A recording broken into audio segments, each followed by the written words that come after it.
ஆமென். தேவனை ஆராதிப்பதற்கும் அவருடைய வார்த்தையை கேட்பதற்கும் கூடி வந்திருக்கிற யாவருக்கும் ಯೇಸು ಕ್ರಿಸ್ತುವಿನ ನಾಮத்தினாலே வாழ்த்துக்களை தெரிவித்துக் கொள்கிறேன். ದೇವರನ್ನ ಆರಾಧನೆ ಮಾಡುವುದಕ್ಕೂ ಆತನ ನಾಮವನ್ನು ಅರಿತುಕೊಳ್ಳುವುದಕ್ಕೂ ಬಂದಿರುವಂತ ಎಲ್ಲರಿಗೂ ಯೇಸು ಕ್ರಿಸ್ತನ ನಾಮದಲ್ಲಿ ವಂದನೆಗಳನ್ನು ತಿಳಿಸ್ತೇನೆ. ಆಮೆನ್. செய்தி ಆರಂಭಿಪದற்கு ಮುன்பதாக ஒரு ಕೇಳ್ವಿಯೋடு ಆರಂಭಿக்கலாம் ಎಂದು ನೆನೆಸಿದ್ದೇನೆ. ಸಂದೇಶ ಪ್ರಾರಂಭಿಸೋದಕ್ಕೆ ಮುಂಚೆ ಒಂದು ಪ್ರಶ್ನೆಯೊಟ್ಟಿಗೆ ನಾನು ಪ್ರಾರಂಭ ಮಾಡಲಿಕ್ಕಿದ್ದೇನೆ. ಇದು ரொம்ப ಕಠಿಣமான ஒரு ಕೇಳ್ವಿ. ಇದು ಬಹಳ ಕಠಿಣವಾದ ಒಂದು ಪ್ರಶ್ನೆ. கேட்கட்டுமா? கேட்கட்டுமா? ಕೇಳಲ್ಲ. நம்முடைய சபையினுடைய பெயர் என்ன? ನಮ್ಮ ಸಭೆಯ ಹೆಸರೇನು? Beryl ICRM church. Beryl ICRM church. Beryl ICRM church ன்னு ரொம்ப அழகா சொன்னீங்க. ಬೆರಿಲ್ ಐಸಿಆರ್ಎಂ ಚರ್ಚ್ ಅಂತ ತುಂಬಾ ಚೆನ್ನಾಗಿ ಹೇಳಿದ್ರಿ. அந்த ಬೆರಿಲ್ என்பதனுடைய அர்த்தம் எத்தனை பேருக்கு தெரியும்? ಆ ಬೆರಿಲ್ ಎನ್ನುವುದರ ಅರ್ಥ ಎಷ್ಟು ಜನರಿಗೆ ಗೊತ್ತು? சொல்லுங்க பாருங்க. தெரியல. ஸ்டோன், கல். ஓகே, அது என்ன கல் என்பதை குறித்து தான் நாம இன்னைக்கு பார்க்க போகிறோம். ಆ ಕಲ್ಲು ಯಾವುದು ಎಂಬುದಾಗಿನೇ ಇವತ್ತು ನಾವು ನೋಡ್ಲಿಕ್ಕಿದ್ದೇವೆ. அந்த லோகோ போடுங்கப்பா. லோகோ. ஓகே, இதுதான் நம்முடைய பெரில் ஐசிஆர்எம் சபையினுடைய புதிய லோகோ. ಇದೇ ನಮ್ಮ ಬೆರಿಲ್ ಐಸಿಆರ್ಎಂ ಸಭೆಯ ಹೊಸ ಒಂದು ಲೋಗೋ ಆಗಿದೆ. ಕೈಗಳನ್ನು ತಟ್ಟಿ ದೇವ್ರ ನಾಮ ಮಹಿಮೆ ಪಡ್ತೀವಿ. இனிமே நாம யூஸ் பண்ணக்கூடிய ஒவ்வொரு காரியத்திலையும் இந்த லோகோவை தான் நாம் யூஸ் பண்ண போகிறோம். ಇನ್ನು ಮುಂದೆ ನಾವು ಉಪಯೋಗ ಮಾಡುವಂತ ಎಲ್ಲಾ ಕಾರ್ಯಗಳಲ್ಲೂ ಈ ಒಂದು ಚಿಹ್ನೆ ಇರುತ್ತದೆ. ஆமென். ஹalleluya. ஹalleluya. ஹalleluya. ஹalleluya. ஓகே, பெரில் அப்படி என்றால் என்ன? ಬೆರಿಲ್ ಎಂಬುದಾಗಿ ಹೇಳಿದ್ರೆ ಏನು? கல் என்று சொன்னீர்கள். ಕಲ್ಲು ಅಂತ ಹೇಳಿದ್ದೀರಾ. அது சாதாரணமான ஒரு கல் அல்ல. ಅದು ಸಾಧಾರಣವಾದ ಒಂದು ಕಲ್ಲಲ್ಲ. ஒரு விலை உயர்ந்த ஒரு ரத்தின கல். ಅದು ಒಂದು ರತ್ನ ಕಲ್ಲಾಗಿದೆ. precious gemstone. ಅದು ಬಹಳ ಅಮೂಲ್ಯವಾದ ರತ್ನ ಕಲ್ಲು. டொமினிக், ஓகே, அந்த கல் என்ன ஒரு நிறத்திலே இருக்கிறது என்று சொல்லி பார்க்கும்போது, ಆ ಕಲ್ಲು ಯಾವ ಸ್ಥಳದಲ್ಲಿ ಇದೆ ಅಂತ ಹೇಳುವಾಗ, ஓகே, இது பெரில் ஃபேமிலி. ಇದು ಒಂದು ಬೆರಿಲ್ ಕುಟುಂಬ. பொதுவா பெரில் கல் அப்படிங்கிறது பச்சை நிறத்திலே காணப்படும், இல்லை என்றால் இளநீல நிறத்திலே காணப்படக்கூடியதாக இருக்கிறது. பொதுವಾಗಿ ಬೆರಿಲ್ ಅಂತ ಹೇಳುವಾಗ ಅದು ಹಸಿರು ಬಣ್ಣದಲ್ಲಿ ಇರ್ತದೆ, ಇಲ್ಲ ಅಂದ್ರೆ ಒಂದು ನೀಲಿ ಬಣ್ಣದಲ್ಲಿ ಇರ್ತದೆ. மற்றதெல்லாம் ரேரா இருக்கும், ஆனா பொதுவா பச்சை நிறத்திலும் நீல நிறத்திலும் காணப்படக்கூடியதாக இருக்கிறது. ಬೇರೆ ಎಲ್ಲ ಸಿಗುವಂತದ್ದು ವಿರಳ, ಆದ್ರೆ ನೋಡುವಾಗ ಈ ಬೆರಿಲ್ ಎನ್ನುವಂಥದ್ದು ಹಸಿರು ಮತ್ತೆ ನೀಲಿ ಬಣ್ಣದಾಗಿರ್ತದೆ. ஓகே, பாத்தீங்களா? இதுதான் பெரில் கல். ನೋಡ್ರಿ, ಇದೇ ಬೆರಿಲ್ ಕಲ್ಲು. ஓகே, வேதாகமத்திலே பார்க்கும் பொழுது இது ஒரு சாதாரண கல் அல்ல. ಸತ್ಯವೇದದಲ್ಲಿ ನೋಡುವಾಗ ಒಂದು ಸಾಧಾರಣವಾದ ಕಲ್ಲಲ್ಲ ಇದು. ಇದು மதிப்பை குறிப்பதற்காகவும், ಇದು ಮೌಲ್ಯವನ್ನು ಬೆಲೆಯನ್ನು ಸೂಚಿಸುವಂತದ್ದು, ಮಹಿಮೆயை குறிப்பதற்காகவும், ಮಾತ್ರವಲ್ಲ ಮಹಿಮೆಯನ್ನು ಕೂಡ ಸೂಚಿಸುವಂತದ್ದು, ದೇವರುடைய பிரசன்னத்தை குறிப்பதற்காகவும் இது காணப்படுகிறது. ದೇವರ ಪ್ರಸನ್ನತೆಯನ್ನು ಸೂಚಿಸುವುದಕ್ಕೂ ಇದು ಕಾಣಲ್ಪಡುತ್ತದೆ. ஓகே, நம்முடைய சபைக்கு ஏன் பெரில் என்று சொல்லி பெயர் வைத்திருக்கிறோம் என்றால், ನಮ್ಮ ಸಭೆಗೆ ಯಾಕೆ ಬೆರಿಲ್ ಎಂಬುದಾಗಿ ಹೆಸರಿಟ್ಟಿದ್ದೇವೆ ಅಂದ್ರೆ, எனக்காவது நீங்க யோசிச்சிருக்கீங்களா? ಯಾವತ್ತಾದ್ರೂ ನೀವು ಯೋಚನೆ ಮಾಡಿದ್ದೀರಾ? தெரியாதவங்க, ಗೊತ್ತಿಲ್ಲ. சிலர்லாம் எங்ககிட்ட கேட்பாங்க, ಕೆಲವರೆಲ್ಲ ನನ್ನ ಹತ್ರ ಕೇಳ್ತಾರೆ. ஏன்னா பெரில் அது ஒரு வித்தியாசமான பெயர்ல இருக்கிறதுனால, ಈ ಬೆರಿಲ್ ಅಂತ ಹೇಳುವಾಗ ವ್ಯತ್ಯಾಸವಾದ ಹೆಸರಾಗಿರೋದ್ರಿಂದ இங்க வரக்கூடியவங்க கேட்பாங்க, பெரில் சர்ச்னா பெரில்னா என்ன அப்படின்னு கேட்பாங்க. ಬೆರಿಲ್ ಚರ್ಚ್ ಅಂದ್ರೆ ಬೆರಿಲ್ ಅಂದ್ರೆ ಏನು ಅಂತ ಕೇಳ್ತಾರೆ. ஒரு முறை சத்தியவேதத்தை நம்முடைய ஊழியர் வாசித்து கொண்டிருக்கும் பொழுது, ಒಂದ್ಸಾರಿ ಸೇವಕರು ಸತ್ಯವೇದವನ್ನು ಓದುತ್ತಾ ಇರುವಾಗ இந்த கல்லை குறித்து அவர் அதை படித்து கொண்டிருந்தார். ಈ ಕಲ್ಲನ್ನ ಕುರಿತು ಅವರು ಓದ್ತಾ ಇದ್ರು. அது எங்கே வருகிறது என்று சொல்லி நாம் பார்க்கலாம். ಅದು ಎಲ್ಲಿ ಬರುತ್ತೆ ಅಂತ ನಾವು ಆಮೇಲೆ ನೋಡೋಣ. அந்த பெயர் பாஸ்டருக்கு அது ஸ்ட்ரைக் ஆயிடுச்சு. ಆ ಒಂದು ಹೆಸರು ಆ ಪಾಸ್ಟರ್ ಅವರಿಗೆ ಇಷ್ಟ ಆಯ್ತು. இந்த பெரில் ரொம்ப நல்லா இருக்கு, ಈ ಬೆರಿಲ್ ತುಂಬಾ ಚೆನ್ನಾಗಿದೆ. ஏற்கனவே சென்ட்ரல், பெனியேல், இது பெரில். ರಿಲ್ ರಿಲ್ ರಿಲ್ ಇಲ್ಲಿ ಮುಡಿಯುದು. ಈಗಾಗಲೇ ಸೆಂಟ್ರಲ್ಲು ಪೆನಿಯಲ್ ಎಂಬುದಾಗಿದೆ, ಇದು ಬೆರಿಲ್ ಇಲ್ಲಿ ಎಂಬುದಾಗಿ ಮುಕ್ತಾಯವಾಗ್ತದೆ ಎಂಬುದಾಗಿ. அது ஊழியருக்கு அது ஒரு மனதிற்கு ஒரு சமாதானத்தை ஏற்படுத்தி கொடுத்ததுனால, சரி பெரில் நம்முடைய சபைக்கு என்ன பெயர் வைக்கலாம், எப்போதும் என்ஆர் மோகலா சபை இப்படி என்று சொல்லி தான் நாம் அழைக்கப்பட்டோம். ஓகே, நம்முடைய சபைக்கு என்ன பெயர் வைக்கலாம் என்று சொல்லி அதற்காக ஜெபித்து ஆலோசித்து கொண்டிருக்கும் பொழுது, வேதத்தை வாசிக்கும் பொழுது தேவர் இந்த பெயரின் மேலே ஒரு நாட்டத்தையும் ஒரு கவனத்தையும் கொடுத்தார். ಸೇವಕರ ಮನಸ್ಸಿನಲ್ಲಿ ಈ ಒಂದು ಹೆಸರು ಈ ಓದುತ್ತಾ ಇರುವಾಗ, ಅದಕ್ಕೆ ಮುಂಚೆ ಎಲ್ಲರೂ ಏನು ಹೇಳ್ತಾ ಇದ್ರು, ನಾಯ್ಡುನಗರ ಚರ್ಚ್ ಅಂತ ಹೇಳ್ತಾ ಇದ್ರು. ಅಲ್ಲ, ಸೇವಕರು ಎನ್ಆರ್ ಮೋಲ ಸಭೆ ಅಂತ ಹೇಳ್ತಾ ಇದ್ರು. ಆನಂತರ ಸೇವಕರು ಇದು ಓದುವಾಗ ಅವ್ರಿಗೆ ಹೆಸರು ಇಷ್ಟ ಆಯಿತು. ನಂತರ ಇದನ್ನು ಬೆರಿಲ್ ಅಂತ ಇದನ್ನು ಇಡೋಣ ಎಂಬುದಾಗಿ ನಾವು ತೀರ್ಮಾನ ಮಾಡಿದ್ವಿ. அதன் மூலமாக நம்முடைய சபை பெரில் ஐசிஆர்எம் சபை என்று சொல்லி அழைக்கப்படுகிறது. ಅದರ ಮುಖಾಂತರವಾಗಿ ನಮ್ಮ ಸಭೆ ಬೆರಿಲ್ ಐಸಿಆರ್ಎಂ ಸಭೆ ಎಂಬುದಾಗಿ ಹೇಳಲ್ಪಡುತ್ತದೆ. ஹalleluya ஹalleluya. ஓகே, இந்த வேதாகமத்தில் எங்கெல்லாம் இந்த கல் பயன்படுத்தப்பட்டது என்று சொல்லி பார்க்கும் பொழுது ಸತ್ಯ ವೇದದಲ್ಲಿ ಎಲ್ಲೆಲ್ಲ ಈ ಕಲ್ಲು ಉಪಯೋಗ ಮಾಡಲ್ಪಟ್ಟಿದೆ ಅಂದ್ರೆ அந்த வசனம் போடுங்கப்பா. நீங்கள் இந்த வசனத்தை குறித்துக் கொள்ளுங்கள்.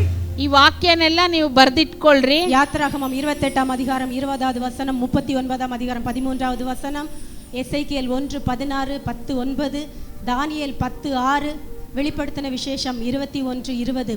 இந்த வசனங்களிலே இந்த பெரில் கல்லை குறித்து நாம் பார்க்க முடியும். ವಿಮೋಚನ ಕಾಂಡ 28, 20, 39, 13, ಎಹೆಚ್ಕೇಲ 1:16, 10:9, ದಾನಿಯೇಲ್ 10:6, ಪ್ರಕಟಣೆ 21, 20ರಲ್ಲಿ ಬೆರಿಲ್ ಎಂಬುದಾಗಿ ನಾವು ಓಡ್ತೇವೆ. அதில் நாம் முக்கியமாக இன்றைக்கு யாத்திராகமம் 28ஆம் அதிகாரத்தையும் வெளிப்படுத்தின விசேஷம் 21ஆம் அதிகாரத்தையும் வைத்து நாம் தியானிக்க போகிறோம். ಮುಖ್ಯವಾಗಿ ಈ ದಿನ ವಿಮೋಚನ ಕಾಂಡ 28ನೇ ಅಧ್ಯಾಯ 20 ಮಾತ್ರವಲ್ಲ, ಪ್ರಕಟಣೆ 21, 20ರಲ್ಲಿ ನಾವು ನೋಡಿ ಧ್ಯಾನ ಮಾಡ್ಲಿಕ್ಕಿದ್ದೇವೆ. தியானிக்கலாமா? ಧ್ಯಾನ ಮಾಡೋಣವಾ? எத்தனை பேர் உற்சாகமா இருக்கிறீங்க? ಎಷ್ಟು ಜನ ಉತ್ಸಾಹವಾಗಿದ್ದೀರಾ? பாருங்க, யாத்திராகமம் 28ஆம் அதிகாரத்திலே ನೋಡ್ರಿ, ವಿಮೋಚನ ಕಾಂಡ 28ನೇ ಅಧ್ಯಾಯದಲ್ಲಿ அங்கே பிரதான ஆசாரியனுடைய வஸ்திரம் எப்படி இருக்க வேண்டும் என்று சொல்லி தேவன் மோசேக்கு ಕಾರ್ಯங்களை ಕರ್ಪಿக்கிறதை நாம் பார்க்கிறோம். ಅಲ್ಲಿ ಮಹಾಯಾಜಕನ ವಸ್ತ್ರ ಯಾವ ರೀತಿ ಇರಬೇಕು ಎಂಬುದಾಗಿ ದೇವರು ಮೋಶೆಯ ಮುಖಾಂತರ ಹೇಳ್ತಾ ಇರುವಂತ ಕಾರ್ಯವನ್ನು ನೋಡ್ತೇವೆ. நீங்கள் 1ஆம் வசனத்திலிருந்து வாசிக்கும் பொழுது அதை அறிந்து கொள்ள முடியும். ನೀವು 1ನೇ ವಾಕ್ಯದಿಂದ ಓದುವಾಗ ನಿಮ್ಗೆ ಅದು ಗೊತ್ತಾಗ್ತದೆ. பிரதான ஆசாரியனாகிய ஆரோனுடைய அந்த வஸ்திரம் மகிமையும் அலங்காரமுமாக இருக்கும்படிக்கு பரிசுத்த வஸ்திரங்களை உண்டு பண்ணுவாயாக என்று சொல்லி 2வது வசனத்திலே வாசிக்கிறோம். 28:2. ಅಲ್ಲಿ 28:2ರಲ್ಲಿ ವಾಕ್ಯ ಹೇಳ್ತದೆ, ಮಹಾಯಾಜಕನ ವಸ್ತ್ರ ಆ ಆರೋನನಿಗೆ ತಕ್ಕ ಗೌರವವು ಅಲಂಕಾರ ಉಂಟಾಗುವಂತೆ ಅವನಿಗೆ ದೀಕ್ಷಾ ವಸ್ತ್ರಗಳನ್ನು ಮಾಡಿಸಬೇಕು ಎಂಬುದಾಗಿ ಹೇಳ್ತದೆ. ஹalleluya ஹalleluya. அந்த விசேஷ அந்த வஸ்திரத்திலே சில முக்கியமான காரியங்களை ஆண்டவர் வைக்கும்படியாக கட்டளையிட்டார். ಆ ವಿಶೇಷವಾದ ವಸ್ತ್ರದಲ್ಲಿ ದೇವರು ಕೆಲವು ಮುಖ್ಯವಾದ ಕಾರ್ಯಗಳನ್ನು ಮಾಡಬೇಕೆಂಬುದಾಗಿ ಆಜ್ಞಾಪಿಸಿದನು. அதிலே முக்கியமான ஒன்று ஏஃபோத். ಅದರಲ್ಲಿ ಮುಖ್ಯವಾದ ಒಂದು ಏಫೋತ್. 4வது வசனத்திலே பார்க்கிறோம். 4ನೇ ವಾಕ್ಯದಲ್ಲಿ ನೋಡ್ತೇವೆ. அந்த ஏஃபோத் என்கிறது என்ன என்று சொன்னால், ಆ ಏಫೋದು ಎಂಬುದಾಗಿ ಹೇಳಿದ್ರೆ ಏನಪ್ಪಾ ಅಂದ್ರೆ, அந்த பிரதான ஆசாரியனுடைய மேலங்கியின் மேல அணியக்கூடியதான ஒரு ஆசாரிய ஆடை. ಮಹಾಯಾಚಕನ ಅಂಗಿಯ ಮೇಲೆ ಹಾಕಿಕೊಳ್ಳುವಂತ ಇನ್ನೊಂದು ಯಾಚಕ ಸೇವೆಯ ವಸ್ತ್ರ. பிரதான ஆசாரியன் ಮಹಾಯಾಚಕನು அந்த பரிசுத்த ஸ்தலத்திலே எப்போல்லாம் வந்து ஊழியம் செய்கிறானோ, ಪರಿಶುದ್ಧ ಸ್ಥಳದಲ್ಲಿ ಬಂದು ಯಾವಾಗೆಲ್ಲ ಸೇವೆ ಮಾಡ್ತಾನೋ அப்போ இந்த ஏஃபோத்தை போடணும். ಆಗ ಈ ಏಪೋದನ್ನ ಅವನು ಧರಿಸ್ಕೊಂಡಿರ್ಬೇಕು. பாடுங்க, அந்த மேலங்கி ஒன்று இருக்கு, அதற்கு மேலாக நல்ல டிசைனா அலங்காரமா இருக்கு பாத்தீங்களா, அதுதான் ஏஃபோத் ಅಂಗಿ. ನೋಡ್ರಿ, ಅವನ ಮೇಲೆ ಒಂದು ಅಂಗಿ ಹಾಕೊಂಡಿದ್ದಾನೆ, ಅದ್ರ ಮೇಲೆ ಒಂದು ವಿಚಿತ್ರ ವರ್ಣಗಳುಳ್ಳ ಒಂದು ಡಿಸೈನ್ ಆಗಿರುವಂತ ಒಂದು ವಸ್ತ್ರ. இது வந்து பிரதான ஆசாரியன். ಇದು ಬಂದು ಮಹಾಯಾಚಕ. ಇವನು எல்லாரும் சாதாரண ஆசாரியர்களுக்கு இந்த ஏஃபோத் போட முடியாது. ಸುಮ್ನೆ ಯಾಚಕರಾಗಿರ್ತಾರಲ್ಲ ಅವ್ರಿಗೆಲ್ಲ ಈ ಏಪೋದ್ ಹಾಕಲ್ಲ. பிரதான ஆசாரியன் மட்டும்தான் அதை போடணும். ಈ ಮಹಾಯಾಚಕ ಮಾತ್ರನೇ ಈ ಬಟ್ಟೆ ಹಾಕೊಂಡಿರ್ಬೇಕು. எப்ப போடணும்? ಯಾವಾಗ ಹಾಕ್ಬೇಕು? எப்பெல்லாம் வந்து பரிசுத்த ஸ்தலத்துல ஊழியம் செய்கிறானோ அப்பெல்லாம் அதை போடணும். ಯಾವಾಗೆಲ್ಲ ಪವಿತ್ರ ಸ್ಥಳದಲ್ಲಿ ಸೇವೆ ಮಾಡ್ತಾನೋ ಅವಾಗೆಲ್ಲ ಈ ಬಟ್ಟೆ ಹಾಕೊಂಡಿರ್ಬೇಕು. கவனிச்சுக்குங்க, ನೀವೆಲ್ಲ ಚೆನ್ನಾಗಿ ಗಮನಿಸ್ರಿ. ஸ்தலம் இருக்கு, மகா பரிசுத்த ஸ்தலம் இருக்கு. ನೋಡ್ರಿ, ಪವಿತ್ರ ಸ್ಥಳನೂ ಇದೆ, ಮಹಾ ಪವಿತ್ರ ಸ್ಥಳನೂ ಇದೆ. மகா பரிசுத்த ஸ்தலத்துல பிரதான ஆசாரியன் எப்பதான் போக முடியும்? ಮಹಾ ಪವಿತ್ರ ಸ್ಥಳದಲ್ಲಿ ಮಹಾಯಾಜಕ ಯಾವಾಗೆಲ್ಲ ಹೋಗಕ್ಕಾಗುತ್ತೆ? நீங்க 2-3 பேர் தான் சொல்லிங்க, குட் ஃப்ரைடே ஆராதனைக்கு இதை தான் திருப்பி திருப்பி திருப்பி திருப்பி. அப்போ நம்ம எந்த எந்த இதுல நம்ம செய்தியை கேட்கிறோம்? 2-3 ಜನ ಮಾತ್ರ ಉತ್ತರ ಹೇಳಿದ್ರಿ. ಗುಡ್ ಫ್ರೈಡೆ ಆರಾಧನೆಯಲ್ಲಿ ಅಷ್ಟು ತಿರುಗಿಸಿ ಸಂದೇಶ ಕೊಟ್ಟಿನಿ. ಯಾವುದ್ರಲ್ಲಿ ನಾವು ಸಂದೇಶ ಕೇಳಿದ್ದೇವೆ? அப்ப நல்லா அப்படி சிரிச்சிட்டே நீங்க எங்களை பாக்குறதா இருந்தா நாங்க நம்பிர கூடாது. ಸುಮ್ಮನೆ ನೀವು ನಮ್ಮ ನೋಡ್ಕೊಂಡು ನಗ್ತಾನೆ ಇದ್ರೆ ನಾನು ನಂಬಿಡಬಾರ್ದು. ನಿಮ್ಮ ಕಾರ್ಯத்தை திருப்பி சொல்லும்போது ಅದ ನಮ್ಮ ಮೈಂಡ್க்குள்ள கொண்டு வரணுங்க. ಒಂದು ಕಾರ್ಯನ ಪುನಃ ಹೇಳ್ತಾ ಇದ್ರೆ ನಮ್ಮ ಮನಸ್ಸೊಳಗಡೆ ಬಂದ್ಬಿಡ್ಬೇಕು. அப்படியே இருந்துட்டு அப்படியே போயிட கூடாது. ಹಂಗೇ ಕೂತ್ಕೊಂಡು ಹಂಗೆ ಹೋಗ್ಬಿಡಬಾರ್ದು. அப்போ பரிசுத்த ஸ்தலத்துல நின்னு ஊழியம் செய்யும்போது அணியக்கூடிய ஆடை வேறு, மகா பரிசுத்த ஸ்தலத்துல நின்று ஊழியம் செய்யும்போது அதே வேறு ஆடை. ನೋಡ್ರಿ, ಪರಿಶುದ್ಧ ಸ್ಥಳದಲ್ಲಿ ಸೇವೆ ಮಾಡುವಾಗ ಹಾಕಿಕೊಳ್ಳೋ ಬಟ್ಟೆ ಬೇರೆ, ಆದ್ರೆ ಮಹಾ ಪವಿತ್ರ ಸ್ಥಳದಲ್ಲಿ ಸೇವೆ ಮಾಡುವಾಗ ಹಾಕಿಕೊಳ್ಳುವ ಬಟ್ಟೆ ಬೇರೆ. பிரதான ஆசாரியன் தான், ಮಹಾಯಾಜಕನೇ ಅವನು. பரிசுத்த ஸ்தலத்துல ஊழியம் செய்யும்போது அவனுடைய ஆடை அலங்காரமான ஆடை. ಪವಿತ್ರವಾದ ಸ್ಥಳದಲ್ಲಿ ಸೇವೆ ಮಾಡುವಾಗ ಅವನು ವಸ್ತ್ರ ಅಲಂಕಾರವಾಗಿ. ಮಹಾ ಪರಿಶುದ್ಧ ಸ್ಥಳದಲ್ಲಿ ஊழியம் செய்யும் பொழுது, ಆದ್ರೆ ಅವನು ಮಹಾ ಪವಿತ್ರ ಸ್ಥಳದಲ್ಲಿ ಸೇವೆ ಮಾಡುವಾಗ அவனுடைய ஆடை எப்படி இருந்தது தெரியுமா? ಆ ವಸ್ತ್ರ ಯಾವ ರೀತಿ ಇರುತ್ತೆ ಗೊತ್ತಾ? எளிமையான ஆடை. ಬಹಳ ಸರಳವಾದ ಬಟ್ಟೆ. ಲೇವಿಯರಾಗಮ 16 அதிகாரம் அன்னைக்கு நம்ம தியானிச்சோம். அதுல அது சொல்லப்பட்டிருக்கிறது. ಒಂದು ಯಾಚಕ ಕಾಂಡ 16ನೇ ಅಧ್ಯಾಯದಲ್ಲಿ ನಾವು ಧ್ಯಾನ ಮಾಡಿದ್ವಿ. ಅದನ್ನ ಗೊತ್ತಾಯ್ತು. ಸಣಲ್ ನೂಲ್ ಸಟ್ಟೈ, ಸಣಲ್ ನೂಲ್ ಲಿನನ್ ಕ್ಲಾತ್, ಒಂದು ತೆಳುವಾದ ನಾರು ಮಡಿ, ಸಣಲ್ ನೂಲ್ ಇಡೈಕಚ್ಚೈ, ಆ ಒಂದು ಕಚ್ಚೆ, ಸಣಲ್ ನೂಲ್ ಜಲ್ಲಡೈ, ಆ ನಾರಿನ ಒಂದು ಇದು ಮಣಿಗಳು, ಸಣಲ್ ನೂಲ್ ಪಾಗೈ, இப்படி எல்லாமே ಸಣಲ್ ನೂಲ್ ವಸ್ತ್ರಂதான். ಎಲ್ಲ ಈ ರೀತಿಯಾಗಿ ನಾರು ಮಡಿಯಿಂದ ಮಾಡಿದಂತ ಬಟ್ಟೆಗಳೇ. மகா பரிசுத்த ஸ்தலத்துல நம்மை தாழ்த்தி ஆண்டவருடைய சமூகத்துல ஊழியம் செய்ய, ಮಹಾ ಪರಿಶುದ್ಧ ಸ್ಥಳದಲ್ಲಿ ನಮ್ಮನ್ನು ತಗ್ಗಿಸಿ ಸೇವೆ ಮಾಡಬೇಕು. பாவ பரிகார பலி, அது ಪಾಪ ನಿವಾರಣಾ ಬಲಿ. ஹalleluya. ஆனால் இந்த பரிசுத்த ஸ்தலத்திலே, ಪರಿಶುದ್ಧ ಸ್ಥಳದಲ್ಲಿ ಪ್ರಧಾನ ಆಸಾரியன் எப்பெல்லாம் ஊழியம் செய்கிறானோ, ಮಹಾಯಾಜಕನು ಯಾವಾಗೆಲ್ಲ ಸೇವೆ ಮಾಡ್ತಾನೋ, தினமும் இருக்கலாம்,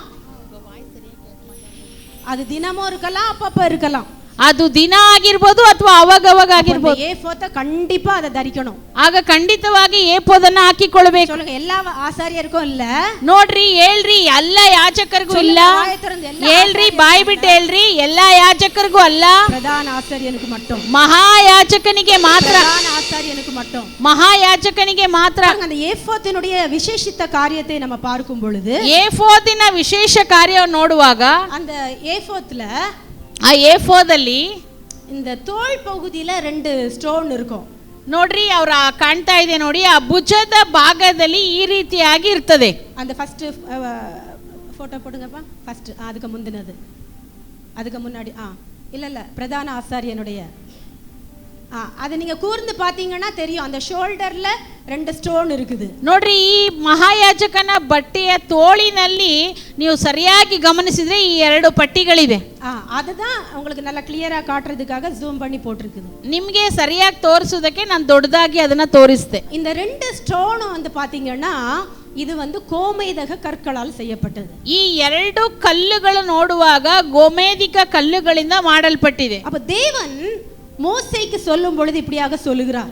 ದೇವರು ಮೋಶೆಗೆ ಹೇಳುವಾಗ ಈ ರೀತಿಯಾಗಿ ಹೇಳ್ತಾರೆ, அந்த பிரதான ஆசாரியன், ಆ ಮಹಾಯಾಜಕ ஏஃபோத்தை தரித்திருக்க வேண்டும். ಏಫೋದನ್ನ ಧರಿಸಿಕೊಂಡಿರಬೇಕು. ஏஃபோத்ல இந்த தோள் பகுதியிலே 2 கற்கள், கோமேதக கற்கள் அவன் சுமக்க வேண்டும். ಈ ಏಫೋದನ್ನ ತೋಳಿನ ಭಾಗದಲ್ಲಿ ಈ ರೀತಿಯಾಗಿ ಈ ಕಲ್ಲುಗಳನ್ನು ಅವನು ಹೊತ್ತುಕೊಂಡಿರಬೇಕು. அந்த யாத்திராகமம் 28ஆம் அதிகாரத்துல கீழே உள்ள வசனங்களிலே அந்த கோமேதக கற்களை குறித்து விவரமாக சொல்லப்பட்டிருக்கிறது. ವಿಮೋಚನಾ ಕಾಂಡ 28ನೇ ಅಧ್ಯಾಯದಲ್ಲಿ ಕೆಳಗಿನ ವಾಕ್ಯಗಳು ನೋಡುವಾಗ ಈ ಗೋಮದಿಕ ರತ್ನ ಕಲ್ಲುಗಳ ಬಗ್ಗೆ ಹೇಳಲ್ಪಟ್ಟಿದೆ. பாருங்க, அதுல வந்து ஹீப்ரூ லெட்டர்ஸ்ல இங்கே 6 பெயர்கள், அங்கே 6 பெயர்கள் கொடுக்கப்பட்டிருக்கிறது. ನೋಡ್ರಿ, ಇಬ್ರಿಯ ಒಂದು ಭಾಷೆಯಲ್ಲಿ 6 ಪದಗಳನ್ನು ಕೊಡಲ್ಪಟ್ಟಿದೆ 2 ಕಡೆ. அது என்ன என்று அறிந்து கொள்ள முடிகிறதா? ಅದು ಏನಂತ ನಮ್ಗೆ ಏನಾರ ಗೊತ್ತಾಗುತ್ತಾ? ஒரு சிலர் சொல்றீங்க, வெரி குட். இஸ்ரவேல் புத்திரருடைய அந்த 12 கோத்திரத்தாருடைய பெயர்கள், இங்கே 6 பேருடைய பெயர், இங்கே 6 பேருடைய பெயர். ನೋಡ್ರಿ, ಇಸ್ರಾಯೇಲ್ ಜನರ 12 ಜನಗಳ ಹೆಸರುಗಳನ್ನು ಈ ಕಡೆ 6 ಆ ಕಡೆ 6 ಬರೆಯಲ್ಪಟ್ಟಿದೆ. 12 பேருடைய பெயர் யாராவது சொல்ல முடியுமா? 12 ಜನರ ಹೆಸರು ಯಾರೆಲ್ಲ ಹೇಳಕ್ಕಾಗುತ್ತಾ? கொஞ்சம் ட்ரை பண்ணுங்க. ரூபன், சிமியோன், லேவி, யூதா, காத், ஆசேர், தான், நப்தலி, செபுலோன், இசக்கார், யோசேப்பு, பென்யமீன். கை தட்டுங்க, எனக்கு கை தட்டுங்க. ஓகே.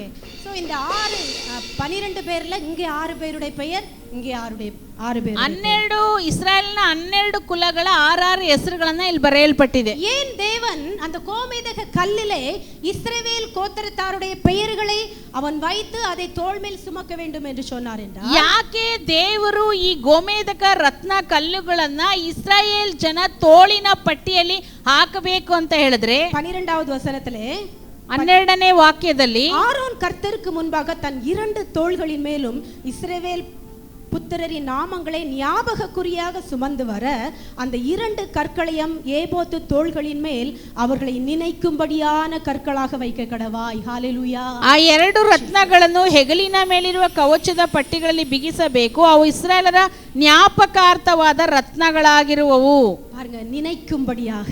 ನೋಡ್ರಿ, ನೆನಪು ಮಾಡ್ಕೊಳ್ಳೋದಕ್ಕೋಸ್ಕರ பிரதான ஆசாரியன், ಮಹಾಯಾಜಕ, அவனுடைய வேலை சாதாரணமான வேலை அல்ல. ಅವನ ಕೆಲಸ ಸಾಧಾರಣವಾದ ಕೆಲಸ ಅಲ್ಲ. எப்போதும் ಅವನು ಯಾವಾಗಲೂ இஸ்ரவேல் புத்திரரை அவன் தோள் மேல் அவன் சுமந்து கொண்டே இருக்க வேண்டும். ಇಸ್ರಾಯೇಲ್ ಕುಲಗಳನ್ನು ತನ್ನ ತೋಳಿನ ಮೇಲೆ ಹೊತ್ತುಕೊಂಡಿರಬೇಕು. அவர்களை நினைத்து கொண்டே இருக்க வேண்டும். ಅವುಗಳನ್ನ ನೆನಪಿನಲ್ಲಿ ಇಟ್ಕೊಂಡೇ ಇರಬೇಕು. தோள் மேலே அவன் சுமந்தானா. ನೋಡ್ರಿ, ತನ್ನ ತೋಳಿನ ಮೇಲೆ ಅದನ್ನು ಹೊತ್ತುಕೊಂಡಿದ್ದ. தோள் மேலே சுமந்தானா. ನೋಡ್ರಿ, ತೋಳಿನ ಮೇಲೆ ಹೊತ್ತುಕೊಂಡಿದ್ದ. எப்பொழுதும் அவருடைய நினைவிலே இஸ்ரவேலுடைய கோத்திரத்தார் இருக்க வேண்டும். ಯಾವಾಗಲೂ ಅವನ ನೆನಪಿನಲ್ಲಿ ಇಸ್ರಾಯೇಲ್ ಕುಲಗಳಿರಬೇಕು.